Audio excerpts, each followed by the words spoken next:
हे प्रेम रूप श्री राम कृष्ण करुणामय पालय माम्।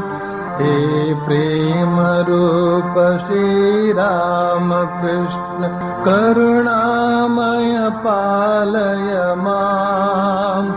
हे दीन बंधु श्री शारदेश मम प्राण प्रिय पाहि माम्। हे दीन बंधु श्री शारदेश मम प्राण प्रिय पाहि माम्। हे प्रेम रूप श्री राम कृष्ण करुणामय पालय माम्। हे प्रेम रूप श्री राम कृष्ण करुणामय पालय माम्। हे दीन बंधु श्री शारदेश मम प्राण प्रिय पाहि माम्। हे दीन बंधु श्री शारदेश मम प्राण प्रिय पाहि माम्। हे प्रेम रूप श्री राम कृष्ण करुणामय पालय माम्। हे प्रेम रूप श्री राम कृष्ण करुणामय पालय माम्। हे दीन बंधु श्री शारदेश मम प्राण प्रिय पाहि माम्। हे दीन बंधु श्री शारदेश मम प्राण प्रिय पाहि माम्। मम प्राण प्रिय पाहि माम्। मम प्राण प्रिय पाहि माम्।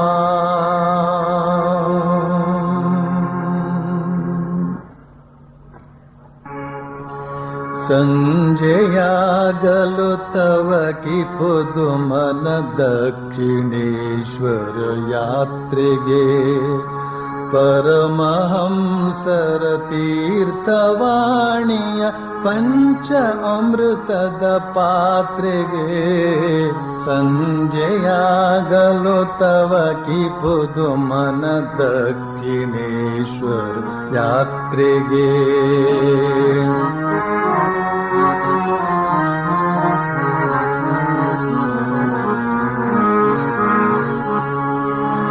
गोप्त दाप्तर बರೆಯುತ್ತೀರ್ಪ ಮಹೇಂದ್ರ ಗೋಪ್ತನ ನೋಡುವೆ ಗುಪ್ತ ದಾಪ್ತರ ಬರೆಯುತ್ತೀರ್ಪ ಮಹೇಂದ್ರ ಗೋಪ್ತನ ನೋಡುವೆ ಪ್ರಶ್ನ ವರ್ಷವ ಕರೆಯುತ್ತೀರ್ಪ ನರೇಂದ್ರ ವಾದವನಾಲಿತೆ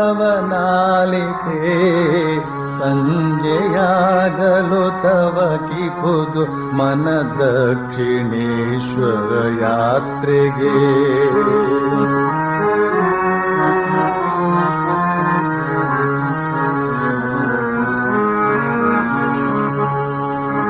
ಅತ್ತ ಕೇಶವ ಚಂದ್ರಸೇನನ ಭಕ್ತಿ ನಮನವ ಕಾಣುವೆ ಅತ್ತ ಕೇಶವ ಚಂದ್ರಸೇನನ ಭಕ್ತಿ ನಮನವ ಕಾಣುವೆ ಇತ್ತ ಮತ್ತ ಗಿರೀಶ ಘೋಷನ ಚಂದ್ರ ಚಿತ್ತದಿ ಕೈಯುವೆ ಸಂಜೆಯಾಗಲು ತವ ಕಿ ಪುದು ಮನ ದಕ್ಷಿಣೇಶ್ವರ ಯಾತ್ರೆಗೆ ಪರಮಹಂಸರ ತೀರ್ಥವಾಣಿಯ ಪಂಚ ಅಮೃತದ ಪಾತ್ರೆಗೆ ಸಂಜೆಯಾಗಲು ತವ ಕಿ ಪುದು ಮನ ದಕ್ಷಿಣೇಶ್ವರ ಯಾತ್ರೆಗೆ ಸಂಜೆಯಾಗಲು ತವ ಕಿ ಪುದು ಮನ ದಕ್ಷಿಣೇಶ್ವರ ಯಾತ್ರೆಗೆ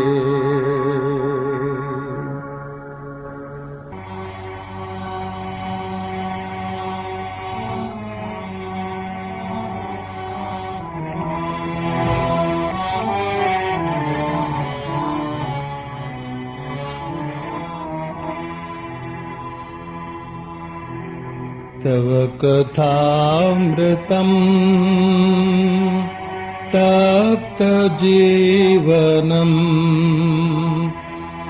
कविभिरीडितम् कल्मषापहम् श्रवणमङ्गलम् श्रीमदाततम् कृष्णा भुवि गृह्णन्ति ते भूरिदा जना।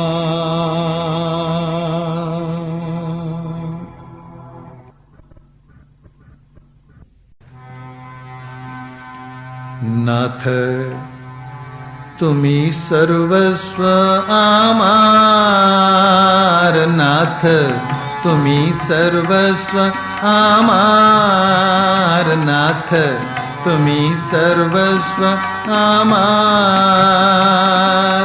प्राणाधार सारासार, प्राणाधार सारासार।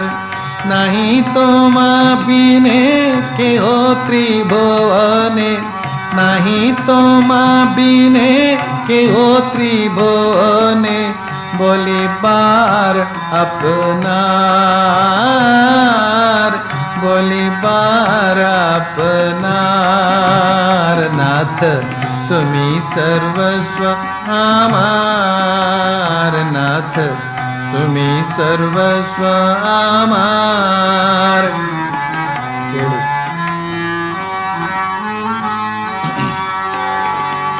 तुम्ही सुख शांती सहाय संबल, तुम्ही सुख शांती सहाय संबल। संपद ऐश्वर्य ज्ञान बुद्धि बल। तुम्ही वासगृह आरामेर स्थल, तुम्ही वासगृह आरामेर स्थल। आत्मीय बंधु परिवार, नाथ तुम्ही सर्वस्व आमार, नाथ तुम्ही सर्वस्व आमार।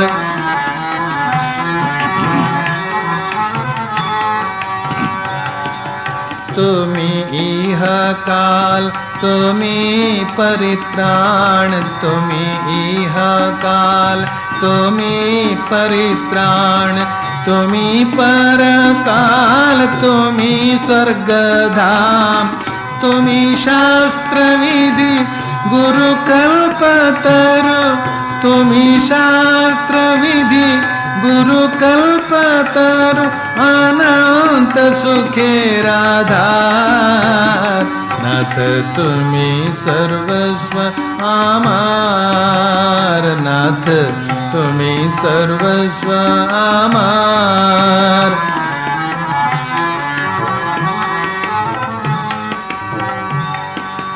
तुम्ही हे उपाय, तुम्ही हे उद्देश्य, तुम्ही हे उपाय, तुम्ही हे उद्देश्य। तुम्ही सृष्टा पाता, तुम्ही हे उपाश। दंडदात पित स्नेहमयी माता, दंडदात पित स्नेहमयी माता।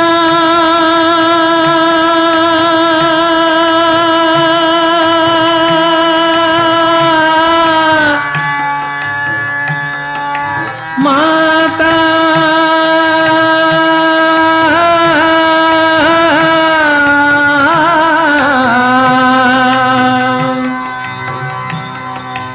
माता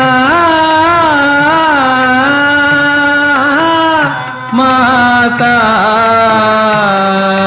दंडदात पित स्नेहमयी माता, दंडदात पित स्नेहमयी माता।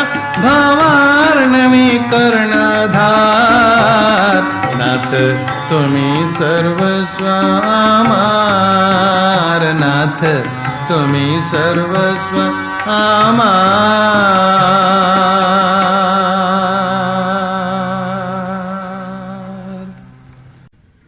ಶ್ರೀರಾಮಕೃಷ್ಣರು ರಾಮಲಾಲ ಹಾಡಿದಂಥ ಈ ಹಾಡನ್ನು ಕೇಳಿ ಭಕ್ತರಿಗೆ ಹೇಳ್ತಾ ಇದ್ದಾರೆ, ಆಹಾ ಎಷ್ಟು ಸುಂದರವಾದ ಹಾಡು. ನಾಥ ತುಮಿ ಸರ್ವಸ್ವ ಅಮಾರ್, ಹೇ ಪ್ರಭು ನೀ ನನ್ನ ಸರ್ವಸ್ವ, ನನ್ನ ಜೀವದ ಜೀವ, ನನ್ನೊಳಗಿನೊಳಗು, ನಿನ್ನ ಹೊರತೆನಗಾರು ನನ್ನವರು ಇಲ್ಲವೋ ಮೂಲೋಕದೊಳಗು. ಆಹಾ ಎಷ್ಟು ಸುಂದರವಾದ ಹಾಡು ಅಂತ ಹೇಳಿ ತಮ್ಮ ಪ್ರಾಣ ವಲ್ಲಭನಾದ ಶ್ರೀಕೃಷ್ಣನ ವಿರಹದಿಂದ ಗೋಪಿಯರ ಹೃದಯ ಯಾವ ರೀತಿ ಪರಿತಪಿಸ್ತಾ ಇತ್ತು ಅನ್ನೋದನ್ನು ವರ್ಣಿಸುವಂತಹ ಒಂದು ಹಾಡನ್ನು ರಾಮಲಾಲ ಹಾಡ್ತಾನೆ. ತಡೆಯಿದಿರಿ ತಡೆಯಿದಿರಿ ರಥಚಕ್ರಗಳನ್ನು, ಚಕ್ರದಿಂದ ಈ ರಥವು ಮುನ್ನಡೆಯುವುದೇನು, ಯಾವ ಚಕ್ರಿಯ ಇಚ್ಛೆಗೆ ಈ ಲೋಕಚಕ್ರ ನಡೆಯುವುದೋ ಅವನಿಚ್ಛೆ ನಡೆಸುವುದು ಇದನು ಅಂತನ್ನುವ ಹಾಡು. ಇದರ ಸಂದರ್ಭ ಏನು ಅಂತ ಅನ್ನೋದನ್ನು ಸ್ವಲ್ಪ ನೋಡ್ಕೊಳ್ಬೇಕಾಗತ್ತೆ. ಒಮ್ಮೆ ಮಥುರೆಗೆ ಹೊರಟು ಹೋಗೋದಕ್ಕೆ ಶ್ರೀಕೃಷ್ಣ ಅಕ್ರೂರನೊಡನೆ ರಥ ಹತ್ತಿದಾಗ ಗೋಪಿಯರು ರಥದ ಚಕ್ರಗಳನ್ನು ಬಿಗಿದಪ್ಪಿ ಅದನ್ನು ಚಲಿಸುವುದಕ್ಕೆ ಬಿಟ್ಟುಕೊಡಲಿಲ್ಲ.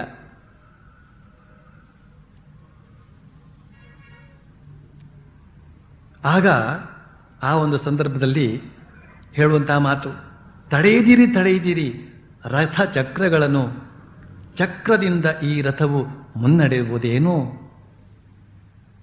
ಯಾವ ಚಕ್ರಿಯ ಇಚ್ಛೆಗೆ ಈ ಲೋಕಚಕ್ರ ನಡೆಯುವುದೋ ಅವನ ಇಚ್ಛೆ ನಡೆಸುವುದು ಇದನು.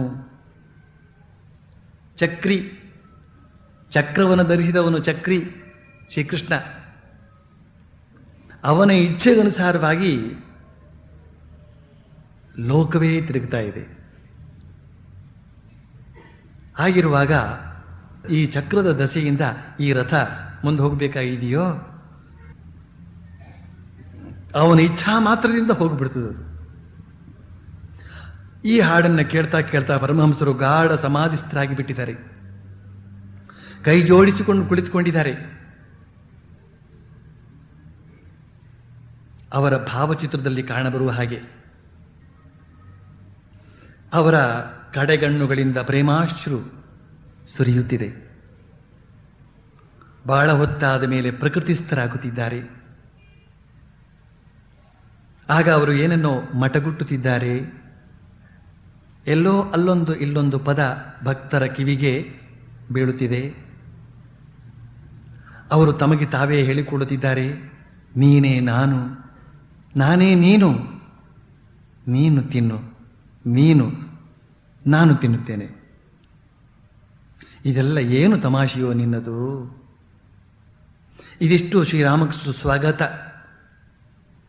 ತಮ್ಮಷ್ಟಕ್ಕೆ ತಾವು ಮಾತನಾಡಿಕೊಂಡದ್ದು. ನೀನೇ ನಾನು, ನಾನು ನಾನೇ ನೀನು, ನೀನು ತಿನ್ನು, ನೀನು ನಾನು ತಿನ್ನುತ್ತೇನೆ, ನೀನು ತಿನ್ನುತ್ತೇನೆ,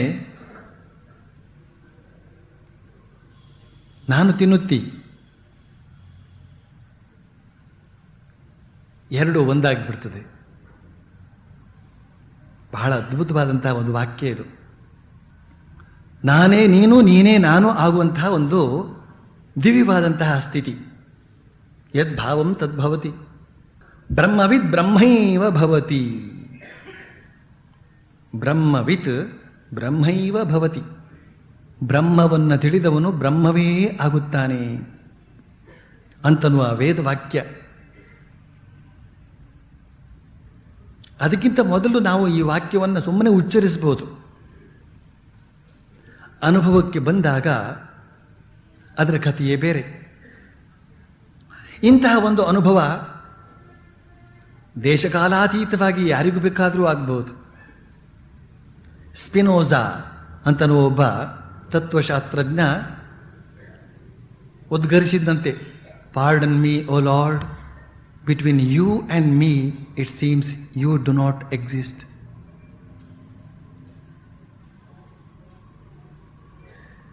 pardon me O Lord, between you and me it seems you do not exist. ಹೇ ಭಗವಂತ, ಕ್ಷಮಿಸು, ನನ್ನ ನಿನ್ನ ನಡುವೆ ನೀನು ಇಲ್ಲ. ನಮ್ಮಿಬ್ಬರಲ್ಲಿ ನೀನು ಇಲ್ಲ ಅಂತ ಕಾಣ್ತದೆ ಅಂತನ್ನುವ ಒಂದು ಅನುಭವ. ನೀನಿಲ್ಲದಿದ್ರೆ ಯಾರು ಉಳೀತು? ನಾನೊಬ್ಬನೇ ಉಳಿದೆ. ಇದು ಜ್ಞಾನಾವಸ್ಥೆ ಬಂದಾಗ. ಇಲ್ಲಿ ಶ್ರೀರಾಮಕೃಷ್ಣ ಹೇಳ್ತಾ ಇದ್ದಾರೆ, ನೀನೇ ನಾನು, ನಾನೇ ನೀನು. ಇದು ಜ್ಞಾನಾವಸ್ಥೆಯಲ್ಲಿ ಉಂಟಾಗತಕ್ಕಂಥ ಅನುಭವ. ಭಕ್ತ ಒಮ್ಮೆಲೆ ಹೀಗೆ ಹೇಳಾರ, ಅವನೇನು ಹೇಳ್ಯಾನು? Between you and me I do not exist. ಹೇ ಭಗವಂತ, ನಾನಿಲ್ಲ, ನೀನೊಬ್ಬನೇ ಇರೋದು, ಎಲ್ಲವೂ ನೀನೇ. ಇಂಥ ಒಂದು ಅನುಭವ, ಭಾವಕ್ಕೆ ಅನುಗುಣವಾದಂಥ ಅನುಭವ ಆಗದೇ ಇರೋದಿಲ್ಲ. ಅನುಭವ ಅಂತಂದರೆ ಸಾಧನೆಯಿಂದ ಬರುವಂತಹದ್ದು. ಹಲವಾರು ವರ್ಷಗಳ ಸಾಧನೆಯಿಂದ ಪರಿಪಾಕಗೊಂಡಂತಹ ಹೃದಯದಲ್ಲಿ ಒಡಮೂಡಿ ಬರುವಂತಹ ಅನುಭವ. ಚೊಕ್ಕಟವಾದಂತಹ ಜೀವನವನ್ನು ನಡೆಸಿ ಸರ್ವರೂ ಮೆಚ್ಚುವಂತಹ, ದೇವರೂ ಮೆಚ್ಚುವಂತಹ, ಸರ್ವರೂ ಮೆಚ್ಚುವಂತಹ ನಡವಳಿಕೆಯನ್ನು ಪಡೆದ ಮೇಲೆ ಬಂದಂತಹ ಜ್ಞಾನ, ಅದನ್ನು ಎಲ್ಲರೂ ಒಪ್ಪಿಕೊಳ್ಬಹುದಾಗತ್ತೆ. ಈ ಮಾತನ್ನು ನಾವು ಮತ್ತೆ ಮತ್ತೆ ನೆನಪಿಗೆ ತಂದುಕೊಳ್ಬೇಕಾಗತ್ತೆ. ಪುಸ್ತಕದಲ್ಲಿ ಓದಿದಂತಹ ಅನುಭವನ ಯಾರು ಬೇಕಾದರೂ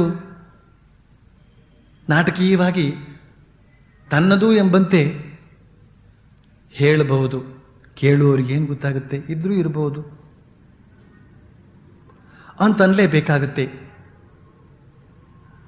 ಆ ಬಗೆಯ ಹೆಚ್ಚು ಕಡಿಮೆಗಳಿಗೆ ಅವಕಾಶ ಕೊಡದೇನೇ ಇರಬೇಕಾದ್ರೆ, ಬಹಳ ವರ್ಷಗಳ ಸ್ಥಿರ ಮನಸ್ಸಿನ, ಸ್ಥಿರವಾದ ಚರಿತೆಯ, ಸ್ಥಿರವಾದ ನಡವಳಿಕೆಯ ಆಧಾರದ ಮೇಲೆ ಮೂಡಿ ಬಂದರೆ ಅದನ್ನು ನಾವು ಹೇಳಬೇಕಾಗೇ ಇಲ್ಲ. ಇಂಥದ್ದೊಂದು ಅನುಭವ ನನಗಾಯಿತು ಅಂತ. ಬಾಕಿ ಉಳಿದವರು ನೋಡ್ಕೊಳ್ತಾರೆ ಅದನ್ನು. ಮಾಸ್ಟರ್ ಮಹಾಶಯ ಮುಂದುವರಿಸ್ತಾ ಹೇಳ್ತಾನೆ, ಹಾಗೆ ಮಟಗುಟ್ಟುವುದನ್ನು ಮುಂದುವರಿಸ್ತಾ ಪರಮಹಂಸರು ಹೇಳುತ್ತಿದ್ದಾರೆ, ಕಾಮಾಲೆ ರೋಗದವನ ಹಾಗೆ ಎಲ್ಲ ಕಾಣಬರುತ್ತಿದೆ. ಯಾವ ದಿಕ್ಕಿಗೆ ನೋಡಿದರೂ ನೀನೇ ನನ್ನ ಕಣ್ಣಿಗೆ, ಹೇ ಕೃಷ್ಣ, ಹೇ ದೀನಬಂಧು, ಗೋವಿಂದ, ಪ್ರಾಣವಲ್ಲಭ, ಗೋವಿಂದ.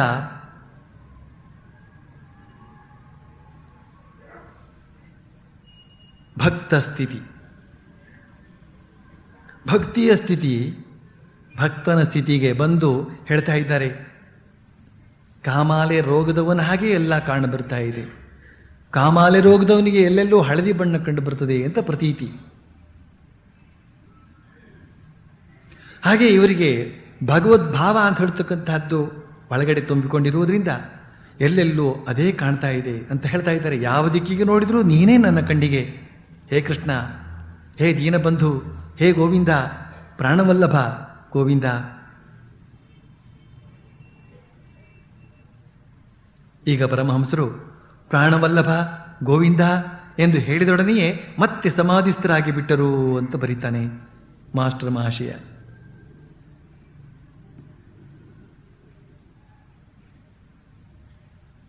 ಇದಂತಹ ಒಂದು ಅನುಭವವನ್ನು ಮಾಡಿಕೊಡ್ತಾ ಇದೆ ಅವರಿಗೆ. ಆ ನಾಮ ಮಾತ್ರದಿಂದಲೇ ಅವರಿಗೆ ಎಂಥ ಒಂದು ಅನುಭವ ಆಗ್ತಾ ಇದೆ. ಅವರ ಮನಸ್ಸು ಆ ನಾಮದ ಮಹಿಮೆಯನ್ನು ಎಷ್ಟರ ಮಟ್ಟಿಗೆ ಅನುಭವಿಸ್ತಾ ಇದೆ ಅಂತನ್ನೋದು ಇದರಿಂದ ಗೊತ್ತಾಗುತ್ತೆ. ನಾಮೋಚ್ಚಾರವನ್ನು ಮಾಡ್ತಾ ಮಾಡ್ತಾ ಮಾಡ್ತಾ, ನಾಮ ಜಪವನ್ನು ಮಾಡ್ತಾ ಮಾಡ್ತಾ ಮನಸ್ಸು, ಬುದ್ಧಿ, ಹೃದಯ ಎಷ್ಟರ ಮಟ್ಟಿಗೆ ಪರಿಪಾಕಗೊಳ್ಳುತ್ತದೆ ಅಂತ ಹೇಳಿದ್ರೆ ಶ್ರೀರಾಮಕೃಷ್ಣ ಹೇಳ್ತಾರೆ, ಹರಿನಾಮ ಶ್ರವಣ ಮಾತ್ರದಿಂದಲೇ ಯಾರಿಗೆ ರೋಮಾಂಚನವಾಗ್ತದೋ, ಕಣ್ಣಲ್ಲಿ ನೀರು ಧಾರಾಕಾರವಾಗಿ ಇಳಿತದೋ, ಅವರಿಗೆ ಭಗವಂತನ ಸಾಕ್ಷಾತ್ಕಾರಕ್ಕೆ ಇನ್ನು ಹೆಚ್ಚು ಹೊತ್ತಿಲ್ಲ ಅಂತ ಅರ್ಥ ಅಂತ ಹೇಳ್ತಾರೆ ಶ್ರೀರಾಮಕೃಷ್ಣ. ಭಗವನ್ನಾಮ ಶ್ರವಣ ಮಾಡಿದ ಕ್ಷಣ ಮೈಯಲ್ಲಿ ರೋಮಾಂಚನವಾಗಬೇಕು. ಶ್ರೀರಾಮಕೃಷ್ಣರ ಈ ಮಾತನ್ನ ಅರಿಯದ ಒಬ್ಬ ಆಕೆ ರಾಮನಾಮವನ್ನು ವಿಶೇಷವಾಗಿ ರಾಮಕೋಟಿ ಬರೀತಿದ್ದಂಥ ಆಕೆ, ಲಕ್ಷಗಟ್ಟಲೆ ಬರೀತಿದ್ದಂಥ ಆಕೆ ಒಮ್ಮೆ ಹೀಗೆ ಬಂದು ಮಾತನಾಡ್ತಾ ಇದ್ದಂತಹ ಸಂದರ್ಭದಲ್ಲಿ ತನ್ನ ಅನುಭವಗಳನ್ನೆಲ್ಲ ಅವಳು ಹೇಳ್ಕೊಳ್ತಾ ಇದ್ಲು. ಈ ತರಹ ನಾನು ಮಾಡ್ತಾ ಇದ್ದೇನೆ, ಈ ಥರ ಮಾಡ್ತಾ ಇದ್ದೇನೆ ಅಂತ ಹೇಳ್ತಾ ಇದ್ರೆ ಅವಳ ಪರಮ ಸಾತ್ವಿಕವಾದಂತಹ ಒಂದು ವ್ಯಕ್ತಿತ್ವವನ್ನು ಕಂಡು ಅವಳ ಅನುಭವವನ್ನು ಕೂಡ ಕೇಳಿ ತಿಳ್ಕೊಳ್ಳೋಣ ಅಂತ ಮನಸ್ಸಾಗಿ ನಾನು ಕೇಳಿದೆ, ಇಷ್ಟೊಂದು ಮಾಡಿದ್ರಲ್ಲ ನಿಮಗೀಗ ಏನು ಅನುಭವ ಆಗ್ತಾ ಇದೆ ಅಂತ.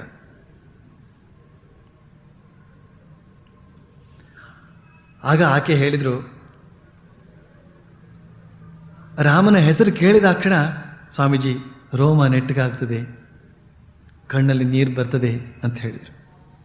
ಅವರು ವಚನವೇದ ಓದಿಲ್ಲ, ಅವರು ಈ ಸಂಪ್ರದಾಯಕ್ಕೆ ಹೊಸಬರು. ಆದರೆ ಈ ಅನುಭವವನ್ನು ಅವರು ಹೇಳ್ತಾ ಇದ್ದಾರೆ. ಶ್ರೀರಾಮಕೃಷ್ಣ ವಚನವೇದದಲ್ಲಿ ಆ ಮಾತು ಇದೆ. ಈ ರೀತಿಯಲ್ಲಿ ಶಾಸ್ತ್ರಕ್ಕೂ ಅನುಭವಕ್ಕೂ ಒಂದು ಬಗೆಯ ಸಾಂಗತ್ಯ ಉಂಟಾದಾಗ ಅದನ್ನು ಒಪ್ಪಬಹುದಾಗತ್ತೆ. ಶ್ರೀರಾಮಕೃಷ್ಣರಿಗೆ ಈಗ ಅವರು ಉಚ್ಚರಿಸಿದಂತಹ ಭಗವನ್ ನಾಮದ ಪರಿಣಾಮವಾಗಿ ಸಮಾಧಿ ದೊರಕಿಬಿಟ್ಟಿದೆ. ಕೊಠಡಿ, ಶ್ರೀರಾಮಕೃಷ್ಣರ ಕೊಠಡಿ ಅಂತ ಹೇಳ್ತಕ್ಕಂಥದ್ದು, ಕೋಣೆ ಅಂತ ಹೇಳ್ತಕ್ಕಂಥದ್ದು ನಿಶ್ಶಬ್ದವಾಗಿದೆ. ಭಕ್ತರೆಲ್ಲ ಅವ್ರನ್ನೇ ನೋಡ್ತಾ ಇದ್ದಾರೆ. ಭಕ್ತರೆಲ್ಲರೂ ಮಹಾಭಾವಮಯ ಪರಮಹಂಸರನ್ನು ತಮ್ಮ ಅತೃಪ್ತ ನಯನಗಳಿಂದ ಮತ್ತೆ ಮತ್ತೆ ದಿಟ್ಟಿಸಿ ನೋಡುತ್ತಿದ್ದಾರೆ.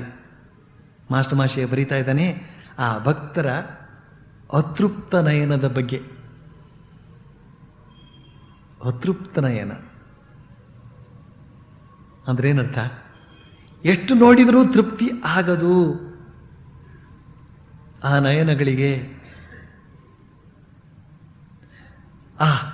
ನೋಡಿದ್ವು, ಧನ್ಯರಾದವು, ತೃಪ್ತಿ ಆಯಿತು ಅಂತ ಹೇಳಿಕೊಳ್ಳುವಂತಿಲ್ಲ. ಆ ಬಗೆಯ ಅತೃಪ್ತ ನಯನದಿಂದ ಏಕಾಗ್ರಚಿತ್ತದಿಂದ ಅವ್ರನ್ನೇ ನೋಡ್ತಾ ಇದ್ದಾರಂತೆ.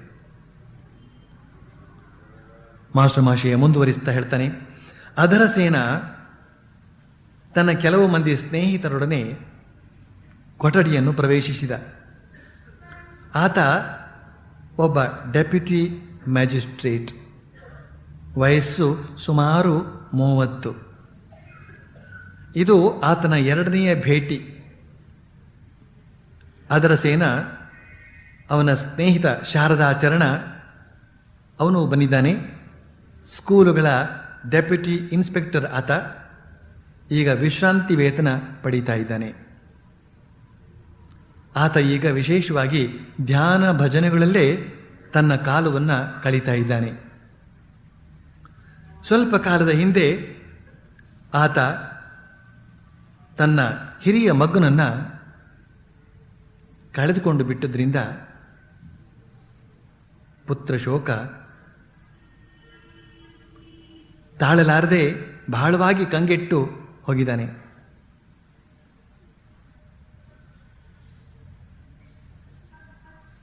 ಆತನಿಗೆ ಮನಃಶಾಂತಿ ದೊರಕಿಸಿಕೊಡೋದಕ್ಕೋಸ್ಕರ ಅದರ ಸೇನ ಆತನನ್ನ ಪರಮಹಂಸರ ಹತ್ತಿರಕ್ಕೆ ಕರೆದುಕೊಂಡು ಬಂದಿದ್ದಾನೆ. ಪರಮಹಂಸರು ಪ್ರಕೃತಿಸ್ಥರಾಗಿ ನೋಡ್ತಾರೆ. ಪ್ರಕೃತಿಸ್ಥರಾಗಿ ಅಂತ ಹೇಳಿದರೆ ಸಹಜ ಸ್ಥಿತಿಗೆ ಬಂದು, ಮೈ ಮೇಲೆ ಪ್ರಜ್ಞೆ ಬಂದು ಅಂತ ಅರ್ಥ. ಸಮಾಧಿ ಸ್ಥಿತಿಯಿಂದ ಕೆಳಗೆ ಬಂದು ನೋಡ್ತಾರೆ. ತಮ್ಮ ಕೊಠಡಿಯ ತುಂಬ ಜನ ತುಂಬಿಕೊಂಡು ತಮ್ಮನ್ನೇ ಏಕದೃಷ್ಟಿಯಿಂದ ನೋಡ್ತಾ ಇದ್ದಾರೆ. ಆಗ ಅವರು ತಮಗೆ ತಾವೇ ಏನನ್ನೋ ಹೇಳ್ಕೊಳ್ತಾ ಇದ್ದಾರೆ. ಬಳಿಕ ಭಕ್ತರನ್ನು ಸಂಬೋಧಿಸಿ ಹೇಳ್ತಾ ಇದ್ದಾರೆ, ಪ್ರಾಪಂಚಿಕರ ಭಗವತ್ ಸಂಬಂಧವಾದ ವಿವೇಚನೆ ಎಲ್ಲೋ ಅಪರೂಪಕ್ಕೆ ಒಮ್ಮೊಮ್ಮೆ ಅವರಲ್ಲಿ ವ್ಯಕ್ತವಾಗುತ್ತದೆ. ಅದನ್ನು ದೀಪದ ಶಿಖೆಗೆ ಹೋಲಿಸಬಹುದು. ಇಲ್ಲ, ಗೋಡೆಯ ಬಿರುಕಿನಿಂದ ಬರುವ ಸೂರ್ಯನ ಒಂದೇ ಒಂದು ಕಿರಣಕ್ಕೆ ಹೋಲಿಸಬಹುದು. ಪ್ರಾಪಂಚಿಕರು ಭಗವನ್ ನಾಮವನ್ನೇನೋ ಜಪಿಸ್ತಾರೆ, ಆದರೆ ಅನುರಾಗವನ್ನು ಮಾತ್ರ ಕೇಳಲೇಬೇಡಿ. ಇದು ಮಕ್ಕಳು ತಮ್ಮ ಜಗಳದಲ್ಲಿ ದೇವರಾಣೆಗೂ ಅಂತ ಹೇಳಿದ ಹಾಗೆ. ಅವು ಆ ರೀತಿ ಆಣೆ ಇಡುವುದನ್ನು ಕಲಿತುಕೊಂಡದ್ದು ತಮ್ಮ ಚಿಕ್ಕಮ್ಮ ದೊಡ್ಡಮ್ಮರಂದಿರ ಜಗಳ ಕೇಳಿ.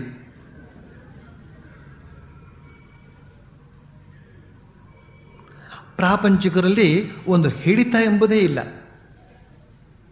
ಇದು ನಾನು ಹೇಳೋ ಮಾತಲ್ಲ ಅಂತ ನಾನು ಇಂಥ ಸಂದರ್ಭ ಬಂದಾಗಲೆಲ್ಲ ಹೇಳ್ಕೊಳ್ಳೋದು. ಯಾತಕ್ಕೆ ಅಂತಂದರೆ ಉಪನ್ಯಾಸದ ಹೊತ್ತಿಗೆ ನೀವು ಹೀಗೆ ಹೇಳಿದ್ರಲ್ಲ ಅಂತ ನನ್ನ ಯಾರು ಹರಟೆ ತಗೊಂಡ್ಬಿಟ್ಟಾರ. ಆಮೇಲೆ ಪ್ರಾಪಂಚಿಕರಲ್ಲಿ ಒಂದು ಹಿಡಿತ ಎಂಬುದೇ ಇಲ್ಲ. ಆದರೆ ಆಗಲಿ ಹೋದರೆ ಹೋಗಲಿ ಎಂಬ ಮನೋಭಾವ. ನೀರಿಗಾಗಿ ಬಾವಿ ತೋಡ್ತಾರೆ. ಹಾಗೆ ತೋಡುತ್ತಿರುವಾಗ ಬಂಡೆ ಏನಾದರೂ ಸಿಕ್ಕಿತು ಅಂದರೆ ಆ ಸ್ಥಳವನ್ನು ಹಾಗೆಯೇ ಬಿಟ್ಟು ಬೇರೆ ಕಡೆ ತೋಡ್ತಾರೆ. ಅಲ್ಲಿ ಮರಳೇ ದೊರೆಯುವುದಕ್ಕೆ ಶುರುವಾಯಿತು ಅಂತಂದರೆ ಆ ಸ್ಥಳವನ್ನು ಬಿಟ್ಟುಬಿಡ್ತಾರೆ. ಮೊದಲು ಎಲ್ಲಿ ತೋಡೋದಕ್ಕೆ ಆರಂಭಿಸಿದ್ರೋ ಅಲ್ಲೇ ಪಟ್ಟಾಗಿ ಆ ಕೆಲಸವನ್ನು ಮುಂದುವರಿಸದೆ ಹೋದರೆ ಅವರಿಗೆ ನೀರು ದೊರೆಯುವ ಬಗೆ ಹೇಗೆ ಅಂತನೋ ಮಾತನ್ನು ಶ್ರೀರಾಮಕೃಷ್ಣ ಇಲ್ಲಿ ಹೇಳ್ತಾ ಇದ್ದಾರೆ ಸಂದರ್ಭೋಚಿತವಾಗಿ. ಒಂದೇ ಕಡೆ ಬಾವಿ ತೋಡುವಂತಹ ಪಾಠವನ್ನು ಹೇಳಿಕೊಡ್ತಾ ಇದ್ದಾರೆ.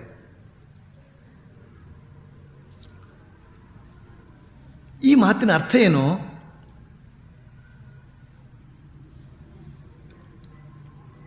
ನೀರಿಗಾಗಿ ಬಾವಿ ತೋಡ್ತಾರೆ ಅಂತ ಶುರು ಮಾಡಿದರು ಶ್ರೀರಾಮಕೃಷ್ಣರು. ಒಂದು ಕಡೆ ತೋಡ್ತಾರೆ, ಒಂದು 10 ಅಡಿ ಅಗದ ಕೂಡಲೇ ಬಂಡೆ ಸಿಗುತ್ತೆ. ಬಂಡೆ ಸಿಗುತ್ತಲ್ಲ ಅಂತ ಬಿಟ್ಟು ಇನ್ನೊಂದು ಕಡೆ ಹೋಗಿ ಅಗೆಯೋದಕ್ಕೆ ಶುರು ಮಾಡ್ತಾರೆ. ಅಲ್ಲಿ ಮರಳು ಸಿಗೋದಕ್ಕೆ ಶುರುವಾಯಿತು.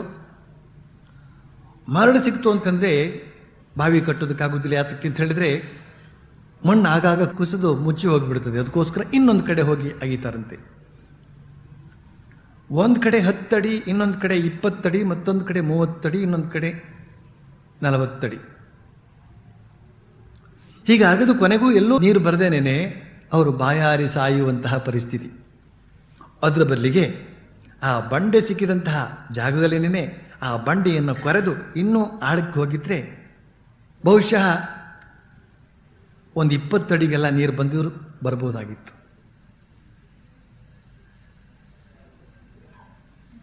ಶ್ರೀರಾಮಕೃಷ್ಣರ ಅಭಿಪ್ರಾಯ ಏನಿದ್ರಲ್ಲಿ, ಸಾಧನೆ ಅಂತಂತ ಮಾಡಬೇಕಾದ್ರೆ ಜ್ಞಾನಯೋಗವನ್ನು ಅವಲಂಬಿಸುವುದೋ, ಭಕ್ತಿಯೋಗವನ್ನು ಅವಲಂಬಿಸುವುದೋ, ಅಥವಾ ರಾಮನನ್ನು ಭಜಿಸಲೋ, ಕೃಷ್ಣನನ್ನು ಭಜಿಸಲೋ, ಕಾಳಿಯನ್ನು ಭಜಿಸಲೋ, ಲಕ್ಷ್ಮಿಯನ್ನು ಭಜಿಸಲೋ, ಗಣಪತಿಯನ್ನು ಭಜಿಸಲೋ, ಕುಮಾರಸ್ವಾಮಿಯನ್ನು ಭಜಿಸಲೋ, ಶಿವನನ್ನು ಭಜಿಸಲೋ, ವಿಷ್ಣುವಿನ ಭಜಿಸಲೋ ಅಂತನ್ನುವ ಡೋಲಾಯಮಾನದ ಮನಸ್ಸಿನಿಂದ ಕೆಲವು ತಿಂಗಳು ಒಬ್ಬ ದೇವರನ್ನ ಭಜಿಸಿ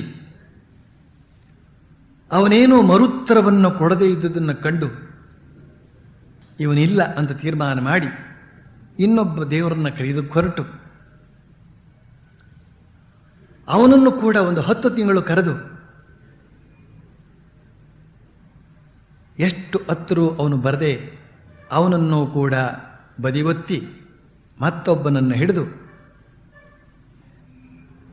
ಇಷ್ಟೊತ್ತಿಗಾಗಲೇನೆ ಆ ಶಿವನು, ಈ ರಾಮನು, ಆ ಕೃಷ್ಣನು, ಈ ಕಾಳಿಯು ಅಷ್ಟಷ್ಟು ದೂರ ಬಂದಿದ್ರು ಇವನು ಕರೆದ ಹಾಗೆ. ಇನ್ನೇನು ಅವರಿಗೆ ದರ್ಶನ ಕೊಡಬೇಕು ಅನ್ನೋ ಹೊತ್ತಿಗೆ ಇವನಿಗೆ ಸಹನೆ ತಪ್ಪಿ ಹೋಗಿಬಿಟ್ಟಿದೆ. ಅದಕ್ಕೆ ಇನ್ನೊಬ್ಬರನ್ನ ಹಿಡಿದಕ್ಕೆ ಹೋದ. ಅವರು ಕೂಡ ಅಷ್ಟು ದೂರ ಬಂದಿದ್ರು. ಆಗಲೂ ಕೂಡ ಇವನಿಗೆ ಸಹನೆ ತಪ್ಪಿ ಹೋಗಿದೆ, ಎಷ್ಟು ಕರೆದರೂ ಬರಲಿಲ್ವಲ್ಲ ಅಂತ. ಅವರು ಬಂದವರು ವಾಪಸ್ ಹೋದ್ರು, ಅಥವಾ ಇವನೇ ಅವ್ರನ್ನ ಬಿಟ್ಟ.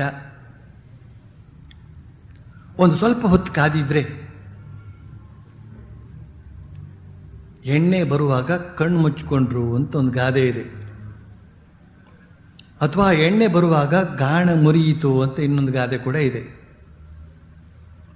ಆದ್ರಿಂದ ತಾಳ್ಮೆಯಿಂದ ಒಂದೇ ಕಡೆಯಲ್ಲಿ ಅಗತೆ ಮಾಡಿ ನೀರನ್ನು ಹೇಗೆ ಪಡೀಬೇಕೋ ಹಾಗೇನೇನೆ ಒಂದೇ ಬಗೆಯ ಸಾಧನೆಯಿಂದ ಏಕನಿಷ್ಠೆಯಿಂದ ಮುಂದುವರಿಯಿತು ಅಂತ ಹೇಳಿದ್ರೆ ನಮ್ಮ ಸಂಸ್ಕಾರ, ಜನ್ಮಾಂತರಗಳ ಸಂಸ್ಕಾರಗಳಿಗೆ ಅನುಸಾರವಾಗಿ ಒಂದು 4 ದಿನ ತಡವಾದರೂ ಕೂಡ ಸಿಗುವುದಂತೂ ಖಂಡಿತ. ಅದಕ್ಕೋಸ್ಕರ ಶ್ರೀರಾಮಕೃಷ್ಣ ಹೇಳ್ತಾ ಇದ್ದಾರೆ, ಪ್ರಾಪಂಚಿಕರಲ್ಲಿ ಒಂದು ಹಿಡಿತ ಅನ್ನೋದೇ ಇಲ್ಲ. ಆದರೆ ಆಗಲಿ ಹೋದ್ರೆ ಹೋಗಲಿ ಅಂತನ್ನುವ ಒಂದು ಮನೋಭಾವದಿಂದ ಸಾಧನೆಗೆ ಇಳಿತಾರೆ. ಪಟ್ಟಾಗಿ ಹಿಡಿದು ಸಾಧನೆ ಮಾಡಬೇಕು ಅಂತನ್ನುವ ಅಭಿಪ್ರಾಯವನ್ನು ಕೊಡ್ತಾ ಇದ್ದಾರೆ ಇಲ್ಲಿ. ಆಮೇಲೆ ಬಾವಿ ತೋಡುವ ಉದಾಹರಣೆಯನ್ನು ಕೊಟ್ಟು ಹೇಳಿದರು, ಒಂದೇ ಕಡೆ ಅಗಿಬೇಕು ಅಂತ. ಬಳಿಕ ಇನ್ನೊಂದು ಅಭಿಪ್ರಾಯವನ್ನು ಕೂಡ ನಮ್ಮ ಮುಂದೆ ಇಡ್ತಾರೆ. ಮನುಷ್ಯ ತಾನು ಬಿತ್ತಿದ್ದನ್ನ ತಾನೇ ಕೊಯ್ಯಬೇಕಾಗುತ್ತದೆ. ಅದಕ್ಕಾಗಿ ಈ ಹಾಡು ಹೇಳ್ತದೆ, ನಾನಾರ ದೂಷಿಸಲಿ ನಾನೇ ತೋಡಿದ ಕೂಪದಾಳದಲ್ಲಿ ನಾನಾಗಿ ಮುಳುಗುತ್ತಿಹೇನು, ನಾನಾರ ದೂಷಿಸಲಿ.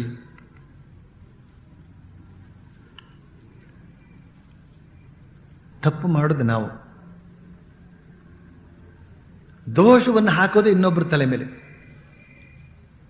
ನನ್ನ ಅವನತಿಗೆ, ನನ್ನ ಅಧೋಗತಿಗೆ ಅವನು ಕಾರಣ, ಅವಳು ಕಾರಣ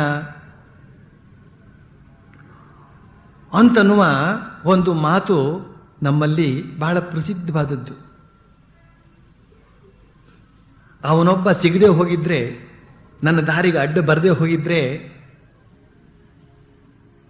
ನಾನೆಂಥ ಸಿದ್ಧಿಯನ್ನು ಮಾಡ್ಕೊಳ್ತಾ ಇದ್ದೆ ಗೊತ್ತಾ?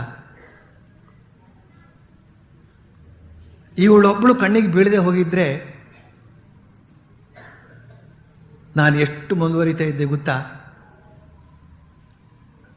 ಅಂತೂ ಅವನಲ್ಲಿ ದೋಷ ಇಲ್ಲ, ದೋಷ ಇರುವುದೆಲ್ಲ ಇನ್ನೊಬ್ಬರಲ್ಲಿ. ಅದಲ್ಲ.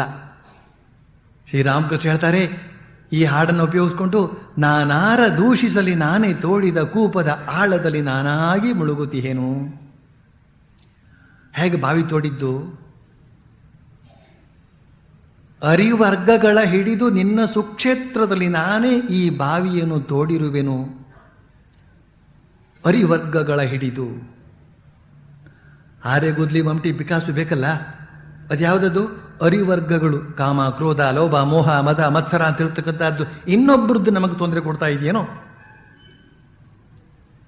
ಅವರ ಕಾಮ, ಕ್ರೋಧ, ಲೋಭ, ಮೋಹ, ಮದ, ಮತ್ಸರ ನಮಗೆ ತೊಂದರೆ ಕೊಡ್ತಾ ಇದೆಯೋ, ಅಥವಾ ನಮ್ಮ ಒಳಗಡೆಯೇ ಇರುವಂತಹ ಕಾಮ, ಕ್ರೋಧ, ಲೋಭ, ಮೋಹ, ಮತ್ಸರ ನಮಗೆ ತೊಂದರೆ ಕೊಡ್ತಾ ಇದೆಯೋ? ಈ ಅರಿವರ್ಗ, ವೈರಿ ವರ್ಗ, ಕಾಮಕ್ರೋಧ, ಲೋಭ, ಮೋಹ, ಮದ, ಮತ್ಸರ ಅಂತ ಹೇಳ್ತಕ್ಕಂತಹ ವರ್ಗ ನಮ್ಮ ಒಳಗಡೆಯೇ ಇದೆ. ಅವುಗಳೇ ಹಾರೆ, ಗುದ್ಲಿ, ಪಿಕಾಸು. ಅವುಗಳನ್ನೇ ನಾವು ಉಪಯೋಗಿಸಿಕೊಂಡು ಬಾವಿಯನ್ನು ತೋಡಿದ್ದು. ನಮ್ಮ ಕಾಮ ಅಂತ ಹೇಳ್ತಕ್ಕಂತಹ ಗುದ್ಲಿಯಿಂದ ತೋಡಿದ್ವು, ನಮ್ಮ ಕ್ರೋಧ ಅಂತ ಹೇಳ್ತಕ್ಕಂಥ ಪಿಕ್ಕಾಸಿನಿಂದ ಅಗದುವು, ನಮ್ಮ ಅಸೂಯೆ ಅಂತ ಹೇಳ್ತಕ್ಕಂಥ ಮಮಟೆಯಿಂದ ಮಣ್ಣನ್ನು ಎತ್ತಿ ಎತ್ತಿ ತಂದು ಇದ್ ಕಡೆ ಹಾಕಿದ್ವು. ಹೀಗೆ ಈ ಅರಿವರ್ಗದಿಂದ ನಾವು ನಮ್ಮ ಸುಕ್ಷೇತ್ರದಲ್ಲಿ, ನಿನ್ನ ಈ ಸುಕ್ಷೇತ್ರದಲ್ಲಿ ಅಂತ ಹೇಳಿದ್ರು ಶ್ರೀರಾಮಕೃಷ್ಣ. ಈ ಶರೀರ ಅಂತ ಹೇಳ್ತಕ್ಕಂಥದ್ದು ಭಗವತಿಯ, ಇಲ್ಲಿ ತಾಯಿಯನ್ನು ಉದ್ದೇಶಿಸಿ ಹೇಳಿದೆ. ಆದ್ರಿಂದ ಭಗವತಿಯ ಸುಕ್ಷೇತ್ರ ಇದು, ಒಳ್ಳೆಯ ಕ್ಷೇತ್ರ ಇದು. ಈ ಶರೀರ ಹಾಳಾದ್ದು ಅಂತ ಹೇಳ್ತಕ್ಕಂಥ ಮಾತನಾಡುವವರುಂಟು, ಯಾಕೆಂದ್ರೆ ಮಾಡೋ ಕೇಟ್ಲೆ ನೋಡಿ. ಆದ್ರೆ ನಿಜವಾಗಿಯೂ ಇದು ಪುಣ್ಯಕ್ಷೇತ್ರ. ದೇಹವಿದು ದೇವಾಲಯ. ಹೃದಯ ಮಂದಿರದಲ್ಲಿ ಆ ದೇವನೋ ದೇವಿಯೋ ಆಸೀನನಾಗಿದ್ದಾನೆ ಅಥವಾ ಆಸೀನನಾಗಿದ್ದಾನೆ. ಅದಕ್ಕೆ ಸುಕ್ಷೇತ್ರ ಅಂತ ಕರೆಯಲಾಗಿದೆ. ಆದ್ರೆ ಈ ಸುಕ್ಷೇತ್ರದಲ್ಲಿ ನಾವು ಕಾಮಕ್ರೋಧಾದಿಗಳು ಅಂತ ಹೇಳ್ತಕ್ಕಂತಹ ಗುದ್ದಲಿ, ಮಮಟಿ, ಪಿಕಾಸುಗಳನ್ನು ಹಿಡಿದು ಬಾವಿಯನ್ನ ತೋಡ್ಕೊಂಡಿದ್ದೇವೆ. ನಾನೇ ಈ ಬಾವಿಯನ್ನು ತೋಡಿರುವೆನು ಅಮ್ಮ. ಕಾಲರೂಪದ ಕರಿಯ ನೀರೆದ್ದು ನುಗ್ಗುತ್ತಿದೆ. ಕಾಲರೂಪದ ಕರಿಯ ನೀರು, ಕಾಳ ಜಲ ಬರ್ತಾ ಇದೆ. ಕಾಮಕ್ರೋಧಾದಿಗಳು ಅಂತ ಹೇಳ್ತಕ್ಕಂತಹ ಗುದ್ದಲಿ, ಮಮಟಿಗಳಿಂದ. ಹಾಗಾದ್ರೆ ಇನ್ನು ಕರಿ ನೀರಲ್ಲಿ ಇನ್ನೇನು ಬರಬೇಕು, ತಿಳಿ ನೀರಲ್ಲಿ ಬರುತ್ತೆ. ಓ ತಾಯಿ, ನಾ ನಿನಗೆ ಶರಣೆನ್ನುವೆನು, ಸಾಟಿ ಸಾಟಿಯ ದಡಕ್ಕೆ ಈ ಶಿಶುವನು, ನಾನಾರ ದೋಷಿಸಲಿ, ನಾನೇ ತೋಡಿದ ಕೂಪದ ಆಳದಲ್ಲಿ ನಾನಾಗಿ ಮುಳುಗುತ್ತಿರುವೆನು ಅಂತನ್ನುವ ಈ ಹಾಡನ್ನ ಶ್ರೀರಾಮಕೃಷ್ಣರು ಉದಹರಿಸಿ, ನಾವು ಮಾಡಿದಂತಹ ತಪ್ಪಿನಿಂದಾಗಿ ನಾವು ಕಷ್ಟಕ್ಕೆ ಗುರಿಯಾಗಿದ್ದೇವೆ ಅಂತ ಮಾತನ್ನು ಹೇಳ್ತಾರೆ. ನಾನು ನನ್ನದು ಅನ್ನೋದೇ ಅಜ್ಞಾನ. ವಿಚಾರ ಮಾಡ್ತಾ ಹೋದ್ರೆ ಈ ನಾನು ಎಂಬುದು ಆತ್ಮವಲ್ಲದೆ ಬೇರೇನೂ ಅಲ್ಲ ಎಂಬ ಅರಿವು ಉಂಟಾಗುತ್ತದೆ. ಇದು ಇನ್ನೊಂದು ಬಹಳ ಅದ್ಭುತವಾದ ಮಾತು. ದೇವರನ್ನು ಕಂಡಿದ್ದೀರಾ ಅಂತ ಅವರವ್ರನ್ನ ಕೇಳ್ಕೊಂಡು ಹೋಗ್ತೇವೆ ನಾವು. ಯಾತಕ್ಕೆ ಅಂದ್ರೆ ನರೇಂದ್ರ ಕೇಳಿದ್ದಲ್ಲ. ಹಾಗೆ ನಾವು ಕೂಡ ಹೀಗೆ ಕೇಳ್ತಾ ಹೋದ್ರೆ ಯಾವನೊಬ್ಬ ರಾಮಕೃಷ್ಣ ಪರಮಹಂಸರು ಸಿಗ್ಬಹುದು, ಅವರು ಕಂಡಿದ್ದೇನೆ ನಿಮ್ಗೆ ತೋರಿಸ್ತೇನೆ ಅಂತ ಹೇಳಿ ಯಾರು ಅಂತ ನಿರೀಕ್ಷೆ ಇರ್ಬೋದ ಏನೋ. ಆದ್ರೆ ಇಲ್ಲಿ ಶ್ರೀರಾಮಕೃಷ್ಣ ಏನ್ ಹೇಳ್ತಾರೆ, ವಿಚಾರ ಮಾಡ್ತಾ ಹೋದಂತೆ ನಾನು ಯಾರು ನಾನು ನನ್ನದು ಅಂತ ಹೇಳಿದ್ರೆ ಏನದು ಅಂತ ವಿಚಾರ ಮಾಡ್ತಾ ಹೋದ್ರೆ ಗೊತ್ತಾಗುತ್ತೆ ಆ ಆತ್ಮವೇ ನಾನು ಅಂತ. ವಿಚಾರ ಮಾಡಿ ನೋಡು, ಮುಂದುವರಿಸ್ತಾ ಹೇಳ್ತಾರೆ ಶ್ರೀರಾಮಕೃಷ್ಣ, ವಿಚಾರ ಮಾಡಿ ನೋಡು, ನೀನು ಶರೀರವೇ, ನೀನು ಮೂಳೆಯೇ, ನೀನು ಮಾಂಸವೇ, ಅಥವಾ ಬೇರೆ ಏನಾದರೂ ಆಗಿದ್ದೀಯಾ? ಕೊನೆಗೆ ನಿನಗೆ ಅರ್ಥವಾಗ್ತದೆ ಅವೊಂದು ನೀನಲ್ಲ, ನಿನಗೆ ಯಾವ ಉಪಾಧಿಯೂ ಇಲ್ಲ ಅಂತ. ಬಳಿಕ ನಿನ್ನ ಅನುಭವಕ್ಕೆ ಬರ್ತದೆ ನೀನು ಯಾವ ಕಾರ್ಯವನ್ನೂ ಮಾಡಿದವನಲ್ಲ, ನಿನ್ನಲ್ಲಿ ಯಾವ ದೋಷವೂ ಇಲ್ಲ, ಗುಣವೂ ಇಲ್ಲ, ನೀನು ಪಾಪ ಪುಣ್ಯಗಳಿಗೆ ಅತೀತ ಅಂತ. ಈ ಮಾತನ್ನು ಬಹಳ ನಿಧಾನವಾಗಿ ನಾವು ಅರ್ಥ ಮಾಡ್ಕೊಂಡು ಬರ್ಬೇಕಾಗತ್ತೆ. ಬಹಳ ಸರಳವಾಗಿ ಹೇಳಿದ್ದಾರೆ ಶ್ರೀರಾಮಕೃಷ್ಣ. ತುಂಬಾ ಲೈಟ್ ಆಗಿದೆ ಈ ಟೀಚಿಂಗ್ ಎಲ್ಲ. ಇದನ್ನು ಸಂಸ್ಕೃತದಲ್ಲಿ ಹೇಳಿದ್ರೆ ಬಹಳ ಹೆವಿ ಆಗಿರ್ತದೆ. ಎಷ್ಟು ಅದ್ಭುತವಾಗಿದೆ ಅಂತ ಕೇಳುವಾಗ ಮಾತ್ರ ಏನೋ ಅದ್ಭುತವಾದಂತೆ ಕಂಡರೂ ಕೂಡ ಏನು ಅರ್ಥವಾಗಿರೋದಿಲ್ಲ, ಕೊನೆಗೂ ಅನರ್ಥಕ್ಕೆ ನಾವು ಗುರಿಯಾಗಿ ಇರ್ತೀವಿ. ಆದ್ರಿಂದ ಸರಳವಾದಂತಹ ಭಾಷೆಯಲ್ಲಿ ಘನವಾದ ತತ್ವವನ್ನು ತಿಳಿದುಕೊಂಡು ನಮ್ಮ ಜೀವನವನ್ನ ಸಾರ್ಥಕಪಡಿಸಿಕೊಳ್ಳಬೇಕು. ಅದಕ್ಕೋಸ್ಕರ ಶ್ರೀರಾಮಕೃಷ್ಣ ಇಷ್ಟೊಂದು ಸರಳವಾಗಿ ಹೇಳ್ತಾ ಇದ್ದಾರೆ. ಈ ಶರೀರ ನಾವು ಆಗೋದಕ್ಕೆ ಸಾಧ್ಯವೇ ಅಂತ ಆಲೋಚನೆ ಮಾಡಿ. ಅಲ್ಲ ಅಂತ ಹೇಗೆ ಗೊತ್ತಾಗುತ್ತೆ ನಮಗೆ? ಇಲ್ಲೇ ಸ್ವಲ್ಪ ಶಾಸ್ತ್ರದ ಸಹಾಯ ಬೇಕಾಗುತ್ತೆ ಅಂತ ಅನ್ನೋದು ಇಲ್ಲೇನೆ. ಶರೀರ ನಾವು ಅಲ್ಲ ಅಂತ ಮಂದಮತಿಗಳಿಗೆ ತಿಳಿಸಿಕೊಡೋದು ಹೇಗೆ? ಶರೀರ ನಾವು ಅಲ್ಲದ್ರೆ ಇನ್ನೇನು? ಓಡಾಡೋದು, ಊಟ ಮಾಡೋದು, ಮದುವೆ ಮಾಡ್ಕೊಳ್ಳೋದು, ಮಕ್ಕಳಾಗ್ತಕ್ಕಂಥದ್ದು ಎಷ್ಟೊಂದು ಆಗ್ತಾ ಇದೆ ಈ ಶರೀರದ ಮೂಲಕ. ಆಗಿರುವಾಗ ಈ ಶರೀರ ನಮ್ದಲ್ಲ ಅಂತ ಹೇಳಿದ್ರೆ ಏನರ್ಥ ಅಂತ ಜನ ಕೇಳ್ತಾರೆ. ಅದಕ್ಕೆ ಶಾಸ್ತ್ರದ ಸಹಾಯ ಬೇಕು. ಶಾಸ್ತ್ರ ಏನ್ ಹೇಳ್ತದೆ? ಯಾವುದು ಆತ್ಮ, ಯಾವುದು ನಿತ್ಯವೋ, ಶುದ್ಧವೋ, ಮುಕ್ತವೋ, ಯಾವುದು ತ್ರಿಕಾಲಾಬಾಧಿತ ಸತ್ಯವೋ ಅದು ಮಾತ್ರ ಆತ್ಮ. ತ್ರಿಕಾಲ ಇದೆ, ಭೂತಕಾಲ, ವರ್ತಮಾನ ಕಾಲ, ಭವಿಷ್ಯತ್ ಕಾಲ ಅಂತ. ಈ ಮೂರು ಕಾಲದಲ್ಲೂ ಯಾವ ವಸ್ತು ಇರ್ತದೋ ಇದೆಯೋ ಅದು ಮಾತ್ರವೇ ಆತ್ಮ. ಈ ಮೂರು ಕಾಲದಲ್ಲಿ ಯಾವ್ದಾದ್ರು ಒಂದು ಕಾಲದಲ್ಲಿ ಅದು ಇಲ್ಲದೆ ಹೋದರೂ ಕೂಡ ಅದು ಆತ್ಮ ಆಗುವುದಿಲ್ಲ. ಈಗ ಈ ಒಂದು ನಿಯಮವನ್ನು ಅನುಸರಿಸಿಕೊಂಡು ನಾವು ಆಲೋಚನೆ ಮಾಡೋಣ. ಈ ಶರೀರ ಹುಟ್ಟಬೇಕಾದ್ರೆ ಮೊದಲಿತ್ತು ಅಂತನ್ನುವ ಪ್ರಶ್ನೆಯನ್ನು ಕೇಳಿದ ಮೇಲೆ ಇದು ಸತ್ತು ಹೋದ ಮೇಲೆ ಮತ್ತಿರುತ್ತೋ? ನಮ್ಗೆ ಗೊತ್ತಿದೆ ಇದು ಉತ್ತರ. ಹುಟ್ಟಬೇಕಾದ್ರೆ ಮೊದಲು ಇರಲಿಲ್ಲ ಈ ಶರೀರ, ಸತ್ತ ಮೇಲೆ ಈ ಶರೀರ ಇರೋದಿಲ್ಲ. ಹಾಗಾದ್ರೆ ಈ ಶರೀರ ನಾವು ಆತ್ಮ ಆಗೋದಕ್ಕೆ ಹೇಗೆ ಸಾಧ್ಯ? ಆ ನಿಯಮವನ್ನು ಅನುಸರಿಸ್ತು ಅಂತ ಹೇಳಿದ್ರೆ ಶರೀರಕ್ಕೆ ತ್ರಿಕಾಲಾಬಾಧಿತ ಸತ್ಯ ಅನ್ವಯ ಆಗೋದಿಲ್ಲ.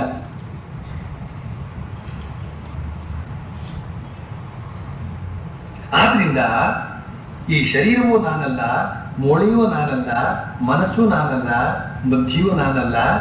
ಇದೆಲ್ಲದರ ಹಿನ್ನೆಲೆಯಲ್ಲಿರುವಂತಹ ಚೈತನ್ಯವೇ ನಾನು ಅಂತ ಹೇಳ್ತಕ್ಕಂಥ ಅನುಭವ ಆಗ್ತದೆ. ಆ ಚೈತನ್ಯವೇ ಪರಮಾತ್ಮ ಅಂತ ಹೇಳಲಾಗಿದೆ. ಆತ್ಮ ಪರಮಾತ್ಮ, ಜೀವಾತ್ಮ ಪರಮಾತ್ಮ. ಜೀವಾತ್ಮ ಅಂತ ಶಬ್ದದಲ್ಲಿರುವಂತಹ ಜೀವವನ್ನು ತೆಗೀರಿ, ಪರಮಾತ್ಮ ಅಂತನ್ನುವ ಶಬ್ದದಲ್ಲಿರುವಂತಹ ಪರಮ ಅನ್ನುವ ಶಬ್ದವನ್ನು ತೆಗೀರಿ. ಏನುಳಿಯಿತು? ಆತ್ಮ. ಆದ್ರಿಂದ ಜೀವಾತ್ಮ ಪರಮಾತ್ಮನಲ್ಲಿ ಸಮಾನವಾಗಿರತಕ್ಕಂತಹ ಒಂದು ಅಂಶ ಯಾವುದಪ್ಪ ಅಂದ್ರೆ ಆತ್ಮ. ಜೀವ ಅಂತ ಇರ್ತಕ್ಕಂಥದ್ದೆಲ್ಲ ಆಮೇಲೆ ಬಂದದ್ದು. ಯಾವುದು ಬರ್ತದೋ ಅದು ಹೋಗ್ತದೆ. ಇದು ಒಂದು ಅನಿವಾರ್ಯವಾದಂತಹ ನಿಯಮ. ಯಾವುದು ಬರ್ತದೋ ಅದು ಹೋಗ್ತದೆ, ಯಾವುದು ಬಂದಿದೆಯೋ ಅದು ಹೋಗಿಯೇ ಹೋಗ್ತದೆ. ಆದ್ರಿಂದ ನಾವು ಅಥವಾ ನಾನು ಯಾರು ಅಂತ ನಾವು ಪ್ರಶ್ನೆಯನ್ನು ಹಾಕಿಕೊಂಡಾಗ ಈ ಶರೀರ, ಮನಸ್ಸು, ಬುದ್ಧಿ, ಚಿತ್ತ, ಅಹಂಕಾರ ಯಾವುದು ನಾವಲ್ಲ ಎಂದು ಹಿನ್ನೆಲೆಯಿರ್ತಕ್ಕಂಥ ಆತ್ಮವೇ ನಾನು ಹೊಂದಿರತಕ್ಕಂಥ ಅನುಭವ ಬರ್ತದೆ. ಇದನ್ನು ಭಾವಿಸ್ತಾ ಹೋಗ್ಬೇಕು. ಈಗ ನೀವು ಕೇಳ್ತಾ ಹೋದ್ರಿ, ಆಮೇಲೆ ಭಾವಿಸ್ತಾ ಹೋಗ್ಬೇಕು. ಭಾವಿಸ್ತಾ ಹೋಗುವಂತಹದ್ದು ಬಹಳ ಮುಖ್ಯ. ಭಾವ ಭಾವ ಅಂತ ಒಂದು ಶಬ್ದ ಇದೆ. ಇದನ್ನ ಯಾರು ಹೆಚ್ಚು ಆಶ್ರಯಿಸ್ತಾರೋ ಅವರು ಹೆಚ್ಚು ಹೆಚ್ಚು ಆಧ್ಯಾತ್ಮಿಕ ಲಾಭವನ್ನು ಮಾಡಿಕೊಡ್ತಾರೆ. ಆಶ್ರಯಿಸುವುದು, ಭಾವವನ್ನು ಆಶ್ರಯಿಸುವುದು. ನಾವು ಏನನ್ನಾದರೂ ಭಾವಿಸ್ತಾ ಇರ್ತೇವೆ. ಯಾವುದೇ ಕೆಲಸವನ್ನು ಮಾಡ್ತಾ ಇರಲಿ, ಒಂದಲ್ಲ ಒಂದು ಭಾವನೆ ನಮ್ಮಲ್ಲಿ ನಡೀತಾ ಇರ್ತದೆ. ಆ ಭಾವನೆ ಎಲ್ಲ ವ್ಯರ್ಥ. ಎಷ್ಟು ಭಾವನೆಗಳನ್ನ ನೀವು ಈಗಾಗಲೇ ಮಾಡಿದ್ದಾಯ್ತು. ಆ ಭಾವನೆಯಿಂದ ಏನ್ ಸಿದ್ಧಿಸಿಕೊಂಡ್ರಿ? ಆದ್ರೆ ಈ ಆತ್ಮಭಾವ ಅಂತ ಹೇಳ್ತಕ್ಕಂಥದ್ದನ್ನ ನಾವು ಮೊದಲಿಂದ ಈಗಲೂ ಮುಂದೆಯೂ ಮಾಡ್ತಾ ಬಂತು. ಒಂದು ದಿನ ಅದು ಸ್ಥಿರವಾಗಿಬಿಡುತ್ತೆ. ಯಾಕೆ? ಅದು ಇರುವಂತಹದ್ದು, ಅಥವಾ ಇರುವಂತಹದ್ದೆಲ್ಲ ಅದು ಒಂದೇ. ಅದು ಎಂದೆಂದಿಗೂ ಇಲ್ಲದಂತಾಗುವುದು ಅಂತ ಅನ್ನೋದು ಇಲ್ಲವೇ ಇಲ್ಲ. ಆದ್ರಿಂದ ಈ ಭಾವವನ್ನು ತಾಳಿ ಕೊನೆಗೊಂದು ದಿನ ಅನುಭಾವಿಗಳಾಗ್ತೇವೆ ನಾವು. ಶ್ರೀರಾಮಕೃಷ್ಣ ಮುಂದುವರಿಸ್ತಾ ಹೇಳ್ತಾರೆ, ಅಜ್ಞಾನವಶದಿಂದ ಮನುಷ್ಯ ಹೇಳ್ತಾನೆ ಇದು ಚಿನ್ನ, ಅದು ಹಿತ್ತಾಳೆ ಅಂತ. ಆದ್ರೆ ಜ್ಞಾನಿ ಹೇಳ್ತಾನೆ ಎಲ್ಲವೂ ಚಿನ್ನ. ಈಶಾವಾಸ್ಯಮಿದಂ ಸರ್ವಂ ಯತ್ಕಿಂಚ ಜಗತ್ಯಾಂ ಜಗತ್. ಈಶಾವಾಸ್ಯ ಉಪನಿಷತ್ತಿನ ಮೊದಲ ಮಂತ್ರವೇ ಅದು. ಸ್ಥಿರ ಚರ ಜಗತ್ತಿನಲ್ಲಿ ಸ್ಥಿರ ಒಂದು ಕಾಣ್ತಾ ಇದೆ, ಚರ ಇನ್ನೊಂದು ಕಾಣ್ತಾ ಇದೆ. ಇದರಲ್ಲೇ ಹಲವಾರು ವಿಭಿನ್ನತೆಗಳು ಕೂಡ ಕಾಣ್ತಾ ಇವೆ, ವೈವಿಧ್ಯಗಳು ಕೂಡ ಕಾಣ್ತಾ ಇವೆ. ಆದ್ರಿಂದ ಅದು ಬೇರೆ ಇದು ಬೇರೆ ಅಂತ ನಾವು ಹೇಳ್ತಾ ಇದ್ದೇವೆ. ಯಾವಾಗ ನಮ್ಮ ಹೃದಯದಲ್ಲಿ ಆ ಅಖಂಡ ಚೈತನ್ಯದ ಅನುಭವವಾಗ್ತದೋ ಅದೇ ಚೈತನ್ಯವೇ ಹೊರಗಡೆ ಎಲ್ಲೆಲ್ಲೂ ಕೂಡ ಅದೇ ಆಗಿರುವಂತಹದ್ದನ್ನು ನಾವು ಕಾಣ್ತೇವೆ ಅಂತನ್ನುವ ಮಾತನಲ್ಲಿ ಶ್ರೀರಾಮಕೃಷ್ಣ ಹೇಳ್ತಾ ಇದ್ದಾರೆ. ಬಳಿಕ ಮುಂದುವರಿಸ್ತಾರೆ, ಭಗವಂತನ ದರ್ಶನವಾದೊಡನೆ ವಿಚಾರ ನಿಂತು ಹೋಗಿಬಿಡ್ತದೆ. ವಿಚಾರ ನಾನೇನು ಅಂತನ್ನುವ ಪ್ರಶ್ನೆ ಹಾಕಿಕೊಂಡು ಉತ್ತರ ಪಡೆಯುವಂತಹ ಒಂದು ಪ್ರಕ್ರಿಯೆ ಏನಿದೆಯೋ ಅದೇ ವಿಚಾರ. ಆ ವಿಚಾರ ನಿಂತು ಹೋಗಿಬಿಡ್ತದೆ ಅಂತ ಹೇಳಿದ್ರು ಶ್ರೀರಾಮ. ಸಮಾಧಿಯಲ್ಲಿ ಎಲ್ಲವೂ ಏಕಾಕಾರವಾಗಿ ಕಾಣೋದ್ರಿಂದ ವಿಚಾರ ನಿಂತು ಹೋಗಿಬಿಡ್ತದೆ. ಆದರೆ ಅಂತಂದ್ರು ಶ್ರೀರಾಮಕೃಷ್ಣ, ಕೆಲವರು ಭಗವಂತನ ದರ್ಶನವಾದ ಮೇಲೂ ಕೂಡ ವಿಚಾರದಲ್ಲಿ ತೊಡಗುವುದುಂಟು. ಆತ್ಮ ಸಾಕ್ಷಾತ್ಕಾರ ಆದ ಮೇಲೂ ಕೂಡ ಸಂತೋಷಕ್ಕಾಗಿ ವಿಚಾರದಲ್ಲಿ ತೊಡಗುವುದುಂಟು. ಮತ್ತೆ ಕೆಲವರು ಭಕ್ತರಾಗಿಯೇ ಉಳಿದು ಆತನ ನಾಮಗುಣ ಕೀರ್ತನೆ ಮಾಡುವುದು ಉಂಟು. ಸ್ವಯಂ ಶ್ರೀರಾಮಕೃಷ್ಣರು ನಿರ್ವಿಕಲ್ಪ ಸಮಾಧಿಯ ಮೂಲಕ ಅಖಂಡ ಸಚಿದಾನಂದನ ಅನುಭವ ಮಾಡಿಕೊಂಡ್ರು ಕೂಡ ವಿಚಾರದಲ್ಲಿ ತೊಡಗಿದ್ದುಂಟು. ಆ ಜಗನ್ಮಾತೆ ಭವತಾರಣಿಯನ್ನು ಸಾಕ್ಷಾತ್ಕಾರ ಮಾಡಿಕೊಂಡ ಮೇಲೂ ಕೂಡ ಇನ್ನು ಅವಳಿಂದ ನನಗೇನು ಆಗಬೇಕಾಗಿಲ್ಲ ಅಂತ ಅವಳ ಭಜನೆ ಮಾಡೋದನ್ನ, ಅವಳಿಗೆ ಪೂಜೆ ಮಾಡೋದನ್ನ, ನಮಸ್ಕಾರ ಮಾಡೋದನ್ನ ಅವರು ನಿಲ್ಲಿಸಲಿಲ್ಲ, ಮುಂದಿಸ್ಕೊಂಡು ಹೋಗ್ತಾ ಇದ್ರು. ತಪ್ಪೇನಿದೆ ಇದರಲ್ಲಿ? ಆನಂದವೂ ಇದೆ ಇದರಲ್ಲಿ. ಆನಂದಮಯ್ಯನ್ನು ಹೋಗಿ ನೇರವಾಗಿ ಮಾತಾಡ್ಸ್ಕೊಂಡು ಬರ್ತಕ್ಕಂಥದ್ದು. ಅದಕ್ಕೋಸ್ಕರ ಶ್ರೀರಾಮಕೃಷ್ಣ ಹೇಳ್ತಾರೆ, ಆ ನಾಮಗುಣ ಕೀರ್ತನೆಯನ್ನು ಮಾಡ್ಕೊಂಡು ಬರ್ತಕ್ಕಂಥದ್ದು ಉಂಟು. ಸಾಕ್ಷಾತ್ಕಾರ ಆದ್ಮೇಲೂ ಕೂಡ ಮಗು ಎಷ್ಟು ಹೊತ್ತಿನವರೆಗೆ ಅಳುತ್ತದೆ. ಇನ್ನೊಂದು ಉದಾಹರಣೆ ಕೊಟ್ಕೊಂಡು ಹೇಳ್ತಾ ಇದ್ದಾರೆ ಈಗ ಇಲ್ಲಿ. ಮಗು ಅಳೋದು ಯಾತಕ್ಕೆ? ಹಾಲು ಬೇಕು ಅಂತ. ಮಗು ಎಷ್ಟು ಹೊತ್ತಿನವರೆಗೆ ಅಳುತ್ತದೆ? ಸ್ತನ್ಯ ದೊರೆಯದವರೆಗೆ. ಅದು ದೊರೆತ ಒಡನೆಯೇ ಅಳು ಎಲ್ಲ ನಿಂತು ಹೋಗಿಬಿಡ್ತದೆ. ಈ ರಾಮಕೃಷ್ಣ ಕೊಡ್ತಕ್ಕಂಥ ಉದಾಹರಣೆ ಇದು. ಬಳಿಕ ಆನಂದದಿಂದ ಹಿಗ್ಗುತ್ತದೆ. ಆನಂದದಿಂದ ತಾಯಿಯ ಸ್ತನದಿಂದ ಹಾಲು ಕುಡಿಯಲು ಆರಂಭಿಸುತ್ತದೆ. ಆದ್ರೆ ಇದು ನಿಜ. ಏನ್ ನಿಜ? ಕುಡಿತಾ ಕುಡಿತಾ ಇದ್ದ ಹಾಗೆ ಒಮ್ಮೊಮ್ಮೆ ಆಟವಾಡುವುದು, ನಗುವುದು ಉಂಟು.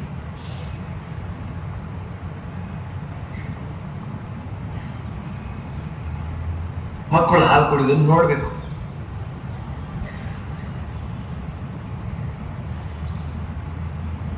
ಮೊದಲು ಗಟ್ಟಿಯಾಗಿ ಅಳ್ತಾ ಇರುತ್ತವೆ, ಉಸಿರು ಕಟ್ಟಿಕೊಂಡು ಅಳ್ತಾ ಇರುತ್ತೆ. ತಾಯಿ ಹೋಗಿ ಸ್ತನ್ಯ ಕೊಡೋದಕ್ಕೆ ಪ್ರಾರಂಭ ಮಾಡಿದ ತಕ್ಷಣ ಅಳುವೆಲ್ಲ ನಿಂತು ಹೋಗ್ಬಿಡ್ತದೆ. ಆ ಅಳುವೆ ಇಲ್ಲಿ ವಿಚಾರಕ್ಕೆ ಉದಾಹರಣೆ. ಅನುಭವವೇ ಸುಮ್ಮನಾಗೋದು. ಆದ್ರೆ ಆ ಮಗುವು ಕೂಡ ಸ್ತನಕ್ಕೆ ಬಾಯಿ ಕೊಟ್ಕೊಂಡೇ ಮಧ್ಯೆ ಮಧ್ಯೆ ಆಟವಾಡ್ತಾ ಇರ್ತದೆ ಅಂತ ಉದಾಹರಣೆ ಕೊಡ್ತಾರೆ. ಬಳಿಕ ಹೇಳ್ತಾರೆ, ಎಲ್ಲವೂ ಭಗವಂತನೇ ಆಗಿದ್ದಾನೆ, ಆದ್ರೆ ಆತ ಮನುಷ್ಯನಲ್ಲಿ ವಿಶೇಷವಾಗಿ ವ್ಯಕ್ತನಾಗಿದ್ದಾನೆ. ಯಾರಲ್ಲಿ ಬಾಲಕನಂತ ಶುದ್ಧ ಹೃದಯವಿದೆಯೋ, ಯಾರು ಪ್ರೇಮೋನ್ಮತ್ತನಾಗಿ ನಗುವನೋ, ಅಳುವನೋ, ನರ್ತಿಸುವನೋ, ಹಾಡುವನೋ, ಅಂತವನಲ್ಲಿ ಭಗವಂತ ತಾನೇ ಸಾಕ್ಷಾತ್ತಾಗಿ ಇರುತ್ತಾನೆ.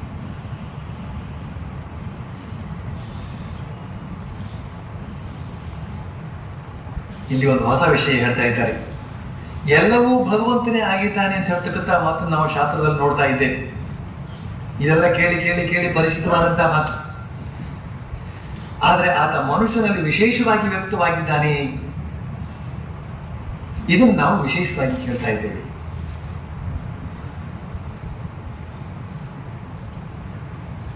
ಭಗವಂತ ಖನಿಜ ವಸ್ತುಗಳಲ್ಲಿ ನಿದ್ರೆ ಮಾಡ್ತಾ ಇದ್ದಾನೆ.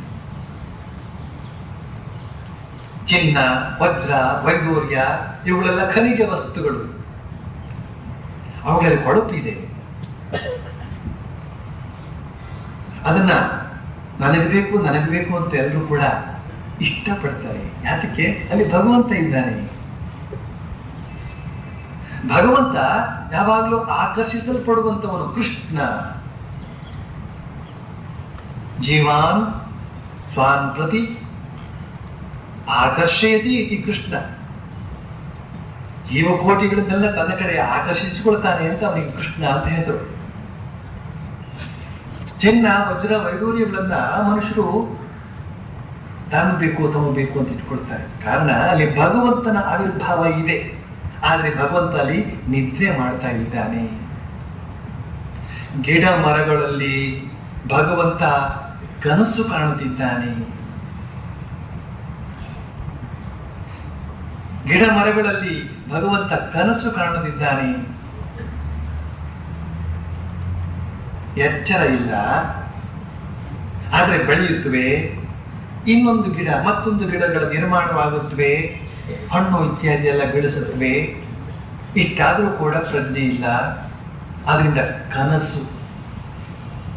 ಭಗವಂತನೇ ಅಲ್ಲಿ ಗಿಡ ಮರ ಬಳ್ಳಿಯಾಗಿ ಆವಿರ್ಭವಿಸಿದ್ದಾನೆ. ಆದ್ರೆ ಕನಸಿನೋಪಾದಿಯಲ್ಲಿ ಇವೆ ಅವುಗಳೆಲ್ಲ. ಅದೇ ಭಗವಂತ ಹಕ್ಕಿ ಪಕ್ಷಿಗಳಲ್ಲಿ, ಪ್ರಾಣಿ ಪಕ್ಷಿಗಳಲ್ಲಿ ಸಂಚರಿಸುತ್ತಿದ್ದಾನೆ. ಭಗವಂತ ಸಂಚರಿಸುತ್ತಿದ್ದಾನೆ.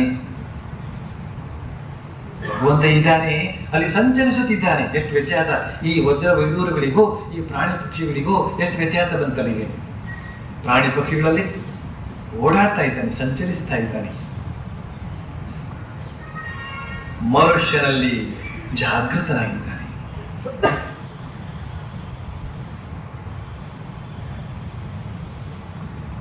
ಅದಕ್ಕೋಸ್ಕರವೇ ಅನ್ನ ಸಮಾರಾಧನೆ ಮಾಡಿದ್ರೆ, ಅನ್ನ ಸಂತರ್ಪಣೆ ಮಾಡಿದಾಗ, ಚೆನ್ನಾಗಿ ಪುಷ್ಕಳವಾಗಿ ಭೋಜನವನ್ನು ಹಾಕಿದಾಗ ಮನುಷ್ಯ ಏನ್ ಹೇಳ್ತಾನೆ? ತೃಪ್ತಿ ಆಯಿತು ಅಂತ. ಅದು ಒಳಗಡೆ ಇರ್ತಕ್ಕಂಥ ಪರಮಾತ್ಮ ಹೇಳ್ತಕ್ಕಂಥ ತೃಪ್ತಿ ತೃಪ್ತಿ ಅಂತ ಹೇಳ್ತಕ್ಕಂಥ ಶಬ್ದ ಅದು ತಿರುಪತಿಯಲ್ಲಿ ಮಾತ್ರ ಸಿಗುವಂತಹದ್ದಲ್ಲ. ಅದು ಭಗವಂತನ ವಿಶೇಷವಾದ ಗುಣ. ಅವನು ನಿತ್ಯ ತೃಪ್ತ, ನಿರಾಶ್ರಯ. ಒಬ್ಬ ಮನುಷ್ಯ ಊಟ ಮಾಡಿ ನನಗೆ ತೃಪ್ತಿ ಆಯಿತು ಅಂತ ಹೇಳಿದಾಗ ಅವನೊಬ್ಬ ಮನುಷ್ಯ ತೃಪ್ತಿ ಆಯಿತು ಅಂತ ಹೇಳಿದ್ದಲ್ಲ, ಅವನ ಒಳಗಡೆ ಇರತಕ್ಕಂಥ ಪರಮಾತ್ಮನೇ ಹೇಳಿದ ತೃಪ್ತಿ ಆಯಿತು ನನಗೆ ಅಂತ. ಅದಕ್ಕೋಸ್ಕರವೇ ಅನ್ನ ಸಂತರ್ಪಣೆ ಸಮ್ಯಕ್ ತರ್ಪಣ ಅಂತಂದ್ರೆ ತೃಪ್ತಿ ಆಗುವುದು ಅಂತ ಅರ್ಥ. ಸಂಪೂರ್ಣ ತೃಪ್ತಿ ಆಗೋದಕ್ಕೆ ಸಂತರ್ಪಣೆ, ಅನ್ನ ಸಂತರ್ಪಣೆ. ಅನ್ನದ ಮೂಲಕ ಜೀವರಲ್ಲಿರ್ತಕ್ಕಂಥ ಶಿವರನ್ನ, ಜೀವರಲ್ಲಿರ್ತಕ್ಕಂಥ ನರನಲ್ಲಿರ್ತಕ್ಕಂಥ ನಾರಾಯಣನನ್ನ ತೃಪ್ತಿಪಡಿಸ್ತಕ್ಕಂಥ ವಿಧಾನವನ್ನು ಹೇಳಿಕೊಡಲಾಗಿದೆ. ಅಲ್ಲಿ ಪರಮಾತ್ಮನೇ ಹೇಳ್ತಾನೆ ಸ್ವಯಂ ತೃಪ್ತಿ ಆಯ್ತು ಅಂತ. ಪರಮಾತ್ಮನೇ ಹೇಳಿದ್ದು ಅಂತ ಅನ್ನೋದಕ್ಕೆ ಸಾಕ್ಷಿ ಏನೋ? ಮನುಷ್ಯ ಎಂದಾದ್ರೂ ತೃಪ್ತಿ ಆಯ್ತು ಅಂತ ಹೇಳೋದು ಸಾಧ್ಯ ಏನು? ನೋಡಿ, ವಿಚಾರ ಮಾಡಿ, ನೀವೇ ನೋಡಿ. ಇಷ್ಟು ಸಿಕ್ಕಿದರೆ ಮತ್ತಿಷ್ಟು ಬೇಕೆಂಬ ಆಸೆ ಇರತಕ್ಕಂಥ ಮನುಷ್ಯನಿಗೆ ತೃಪ್ತಿ ಅನ್ನೋದೆಲ್ಲ ಬರ್ತದೆ.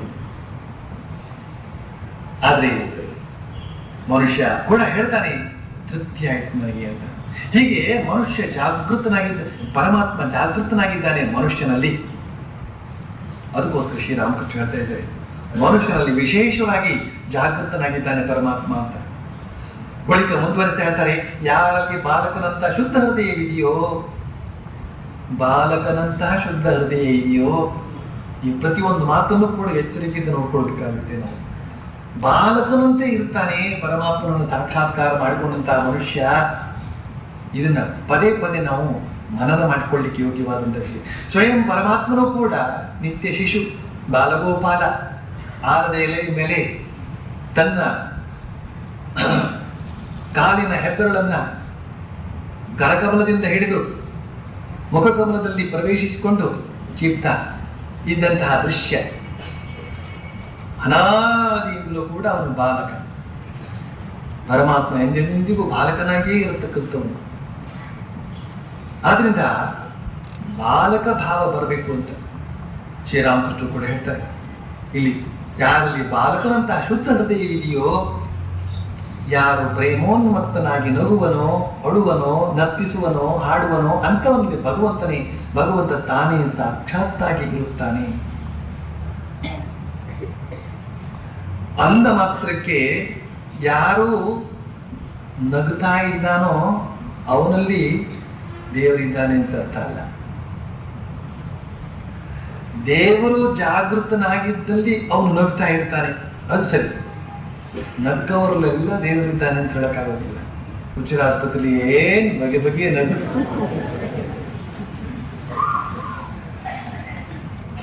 ಅಳುವನೋ, ಯಾರು ಪ್ರೇಮೋನ್ಮತ್ತನಾಗಿ ಅಳುವನೋ ಅವನಲ್ಲಿ ದೇವರಿದ್ದಾನೆ ಅಂತ ಹೇಳಿದ್ರು. ಅಂಥವರಲ್ಲೆಲ್ಲ ದೇವರಿದ್ದಾನೆ ಅಂತ ನಾವು ಹುಡುಕಕ್ಕಾಗುವುದಿಲ್ಲ. ಯಾರು ಪ್ರೇಮೋನ್ಮತ್ತನಾಗಿ ನರ್ತಿಸುವನೋ, ಆದರೆ ನರ್ತಿಸುವವರಲ್ಲೆಲ್ಲ ದೇವರಿದ್ದಾನೆ ಅಂತ ಹೇಳಕ್ಕಾಗುವುದಿಲ್ಲ.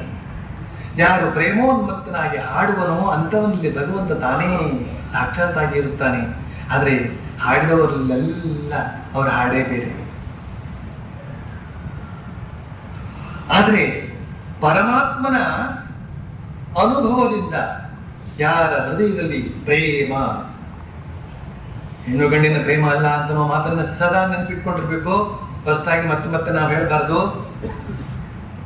ಪ್ರೇಮ ಅನ್ನುವ ಶಬ್ದ, ಪ್ರೀತಿ ಅಂತಕ್ಕಂಥ ಶಬ್ದ ಅದು ತನ್ನ ಸ್ವರೂಪವನ್ನು ಕಳೆದುಕೊಂಡಿದೆ. ಕಾರಣ ಸ್ತ್ರೀ ಪುರುಷ ಸಂಬಂಧವಾದಂತಹ ಪ್ರೇಮವೇ ರೂಢಿಯಾಗಿ ಭಗವತ್ ಪ್ರೇಮ ಅಂತಕ್ಕಂತಹ ಶಬ್ದವನ್ನು ಉಪಯೋಗಿಸುವುದಕ್ಕೆ ಸಾಧ್ಯವಿಲ್ಲದಂತೆ ಆಗಿಬಿಟ್ಟಿದೆ. ಹಾಗಾಗಬೇಕಾಗಿಲ್ಲ.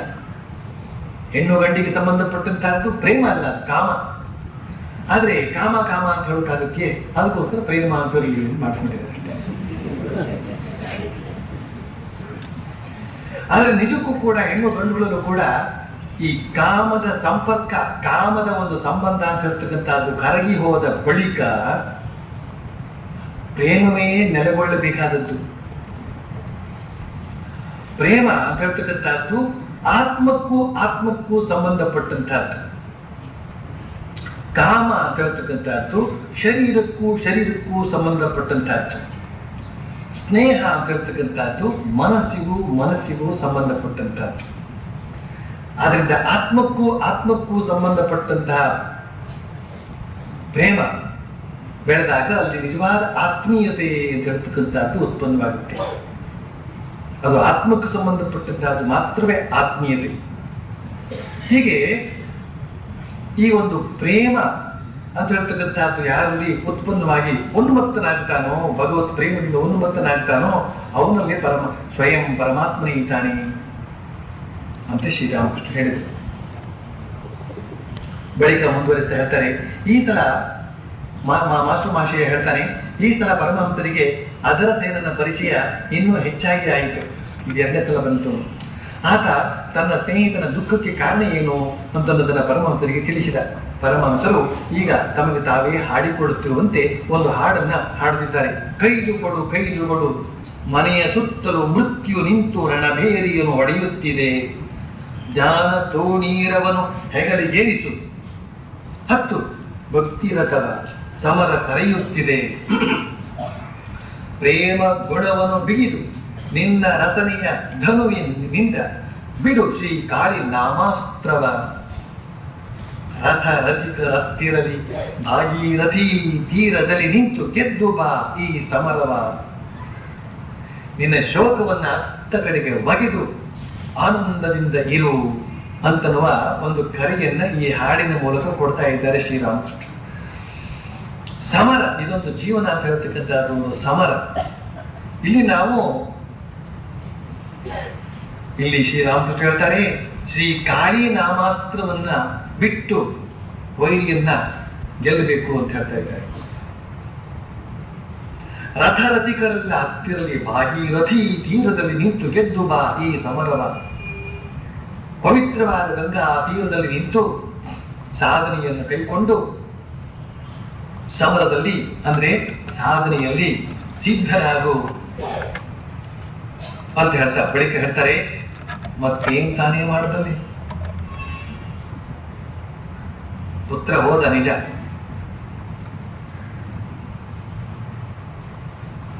ಆದ್ರೆ ಹೋರಾಡಬೇಕು. ಭಗವನ್ ನಾಮವನ್ನು ಜಪಿಸುವುದರ ಮೂಲಕ ನಿನ್ನ ಚಿಂತೆಯನ್ನು ಹೋಗಲಾಡಿಸಿಕೊಳ್ಬೇಕು, ನಿನ್ನ ಶೋಕವನ್ನು ಹೋಗಲಾಡಿಸಿಕೊಳ್ಬೇಕು. ಅದಲ್ಲದೆ ಮತ್ತೇನು ತಾನೇ ಮಾಡಬಲ್ಲೆ? ಮೃತ್ಯುವಿಗೆ ಸಿದ್ಧನಾದ.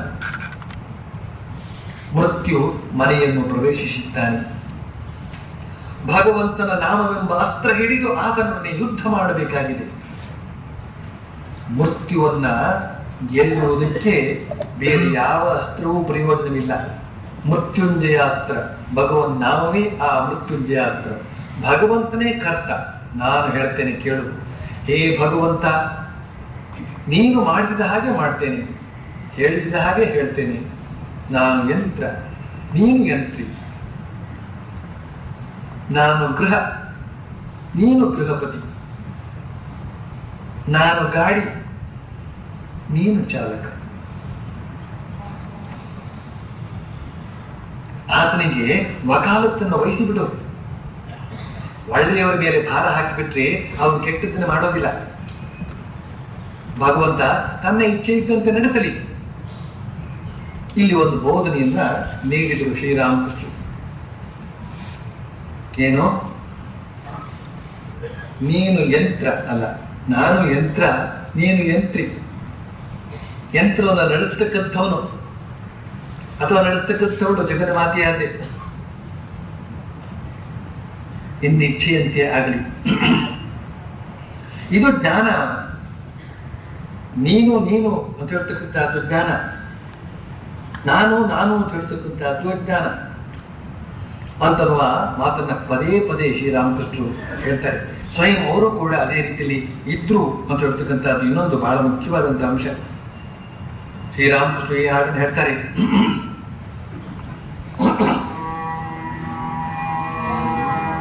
ಎಲ್ಲವೋ ನಿಮ್ಮವೋ ನಿನ್ನೆಚ್ಚೆ, शकली तुम्हारी इच्छा, আমি ಯಂತ್ರ তুমি ಯಂತ್ರಿ. ಎಲ್ಲವೂ ನಿನ್ನಿಚ್ಛೆ. ಯಾಕೆ? ನಾನು ಯಂತ್ರ, ನೀನು ಯಂತ್ರಿ. ಈ ಮಾತನ್ನು ಶ್ರೀರಾಮಕೃಷ್ಣಗೆ ಹೇಳಿದಷ್ಟು ತೃಪ್ತಿ ಇಲ್ಲ.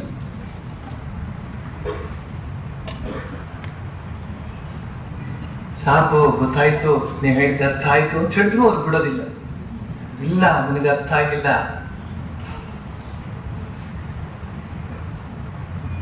ಅಂತ ನಮ್ಮ ಎದೆ ಒಳಗೆ ಈ ಭಾವನೆಯನ್ನ ತುರುಕಿ ಅದು ಅಲ್ಲಿ ನೆಲೆ ನಿಲ್ಲುವವರೆಗೂ ಅವ್ರು ಬಿಡೋರಲ್ಲ.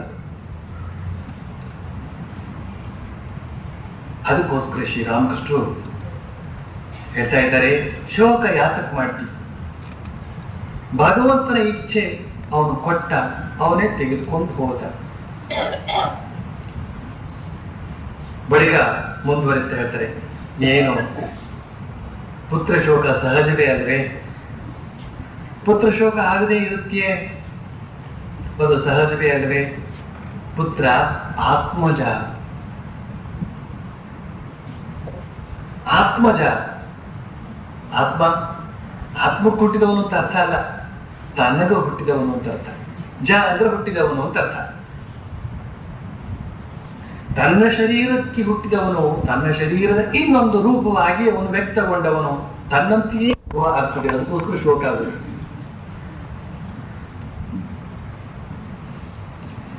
ಇನ್ನೊಬ್ಬರ ಮಗ ಸತ್ರೆ ನಮ್ಗೆ ಶೋಕ ಆಗ್ತದೇನೋ? ಅದು ನಮ್ಗೆ ಶೋಕಿ ಆಗ್ತದೆ.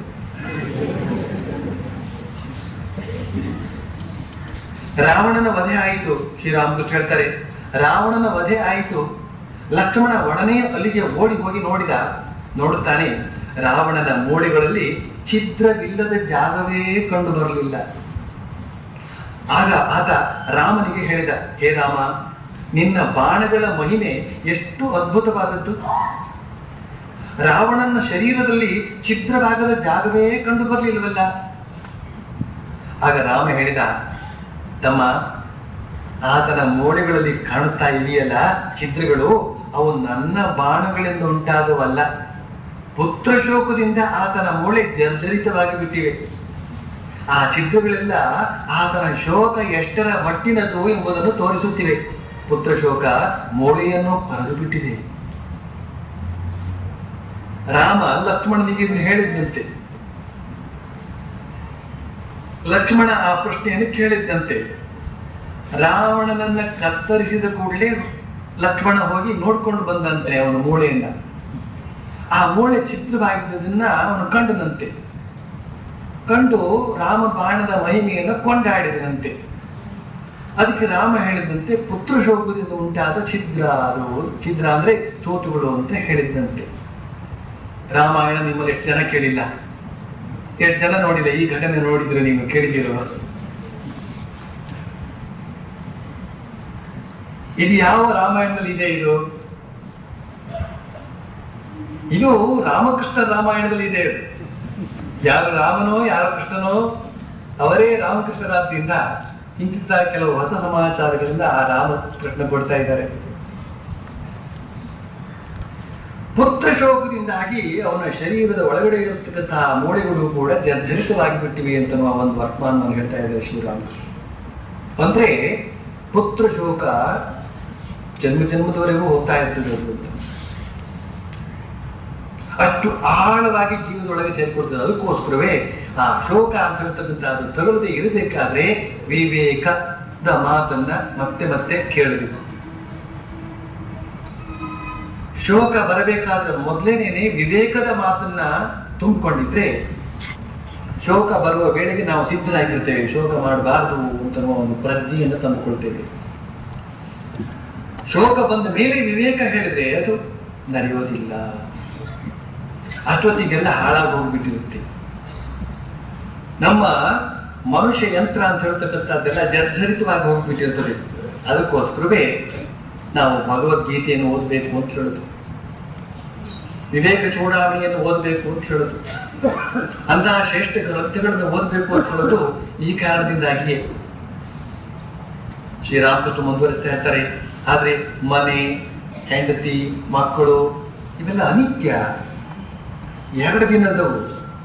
ತಾಳೆ ಮರ ಒಂದೇ ಸತ್ಯ, ಅದರಿಂದ ಒಂದೆರಡು ಹಣ್ಣು ಕಳಚಿಕೊಂಡ್ವು, ಅದಕ್ಕೆ ಯಾಕೆ ಕಳಬೇಕು? ತಾಳೆ ಮರ ಹಣ್ಣುಗಳನ್ನು ಬಿಡುತ್ತವೆ. ಮನುಷ್ಯರು ಮಕ್ಕಳನ್ನು ಹಡಿದ್ರೆ ತಾಳೆ ಮರ ಹಣ್ಣುಗಳನ್ನು ಬಿಡುತ್ತವೆ. ಉದಾಹರಣೆ ಶ್ರೀರಾಮಕೃಷ್ಣ ಕೊಡೋದು. ಹಣ್ಣು ಒಂದೊಂದು ಬಿತ್ತು ಅಂತ ಇಟ್ಕೊಳ್ಳಿ, ಆ ಮರ ಅರ್ಧ ಕೂತ್ಕೊಳ್ತೇನೋ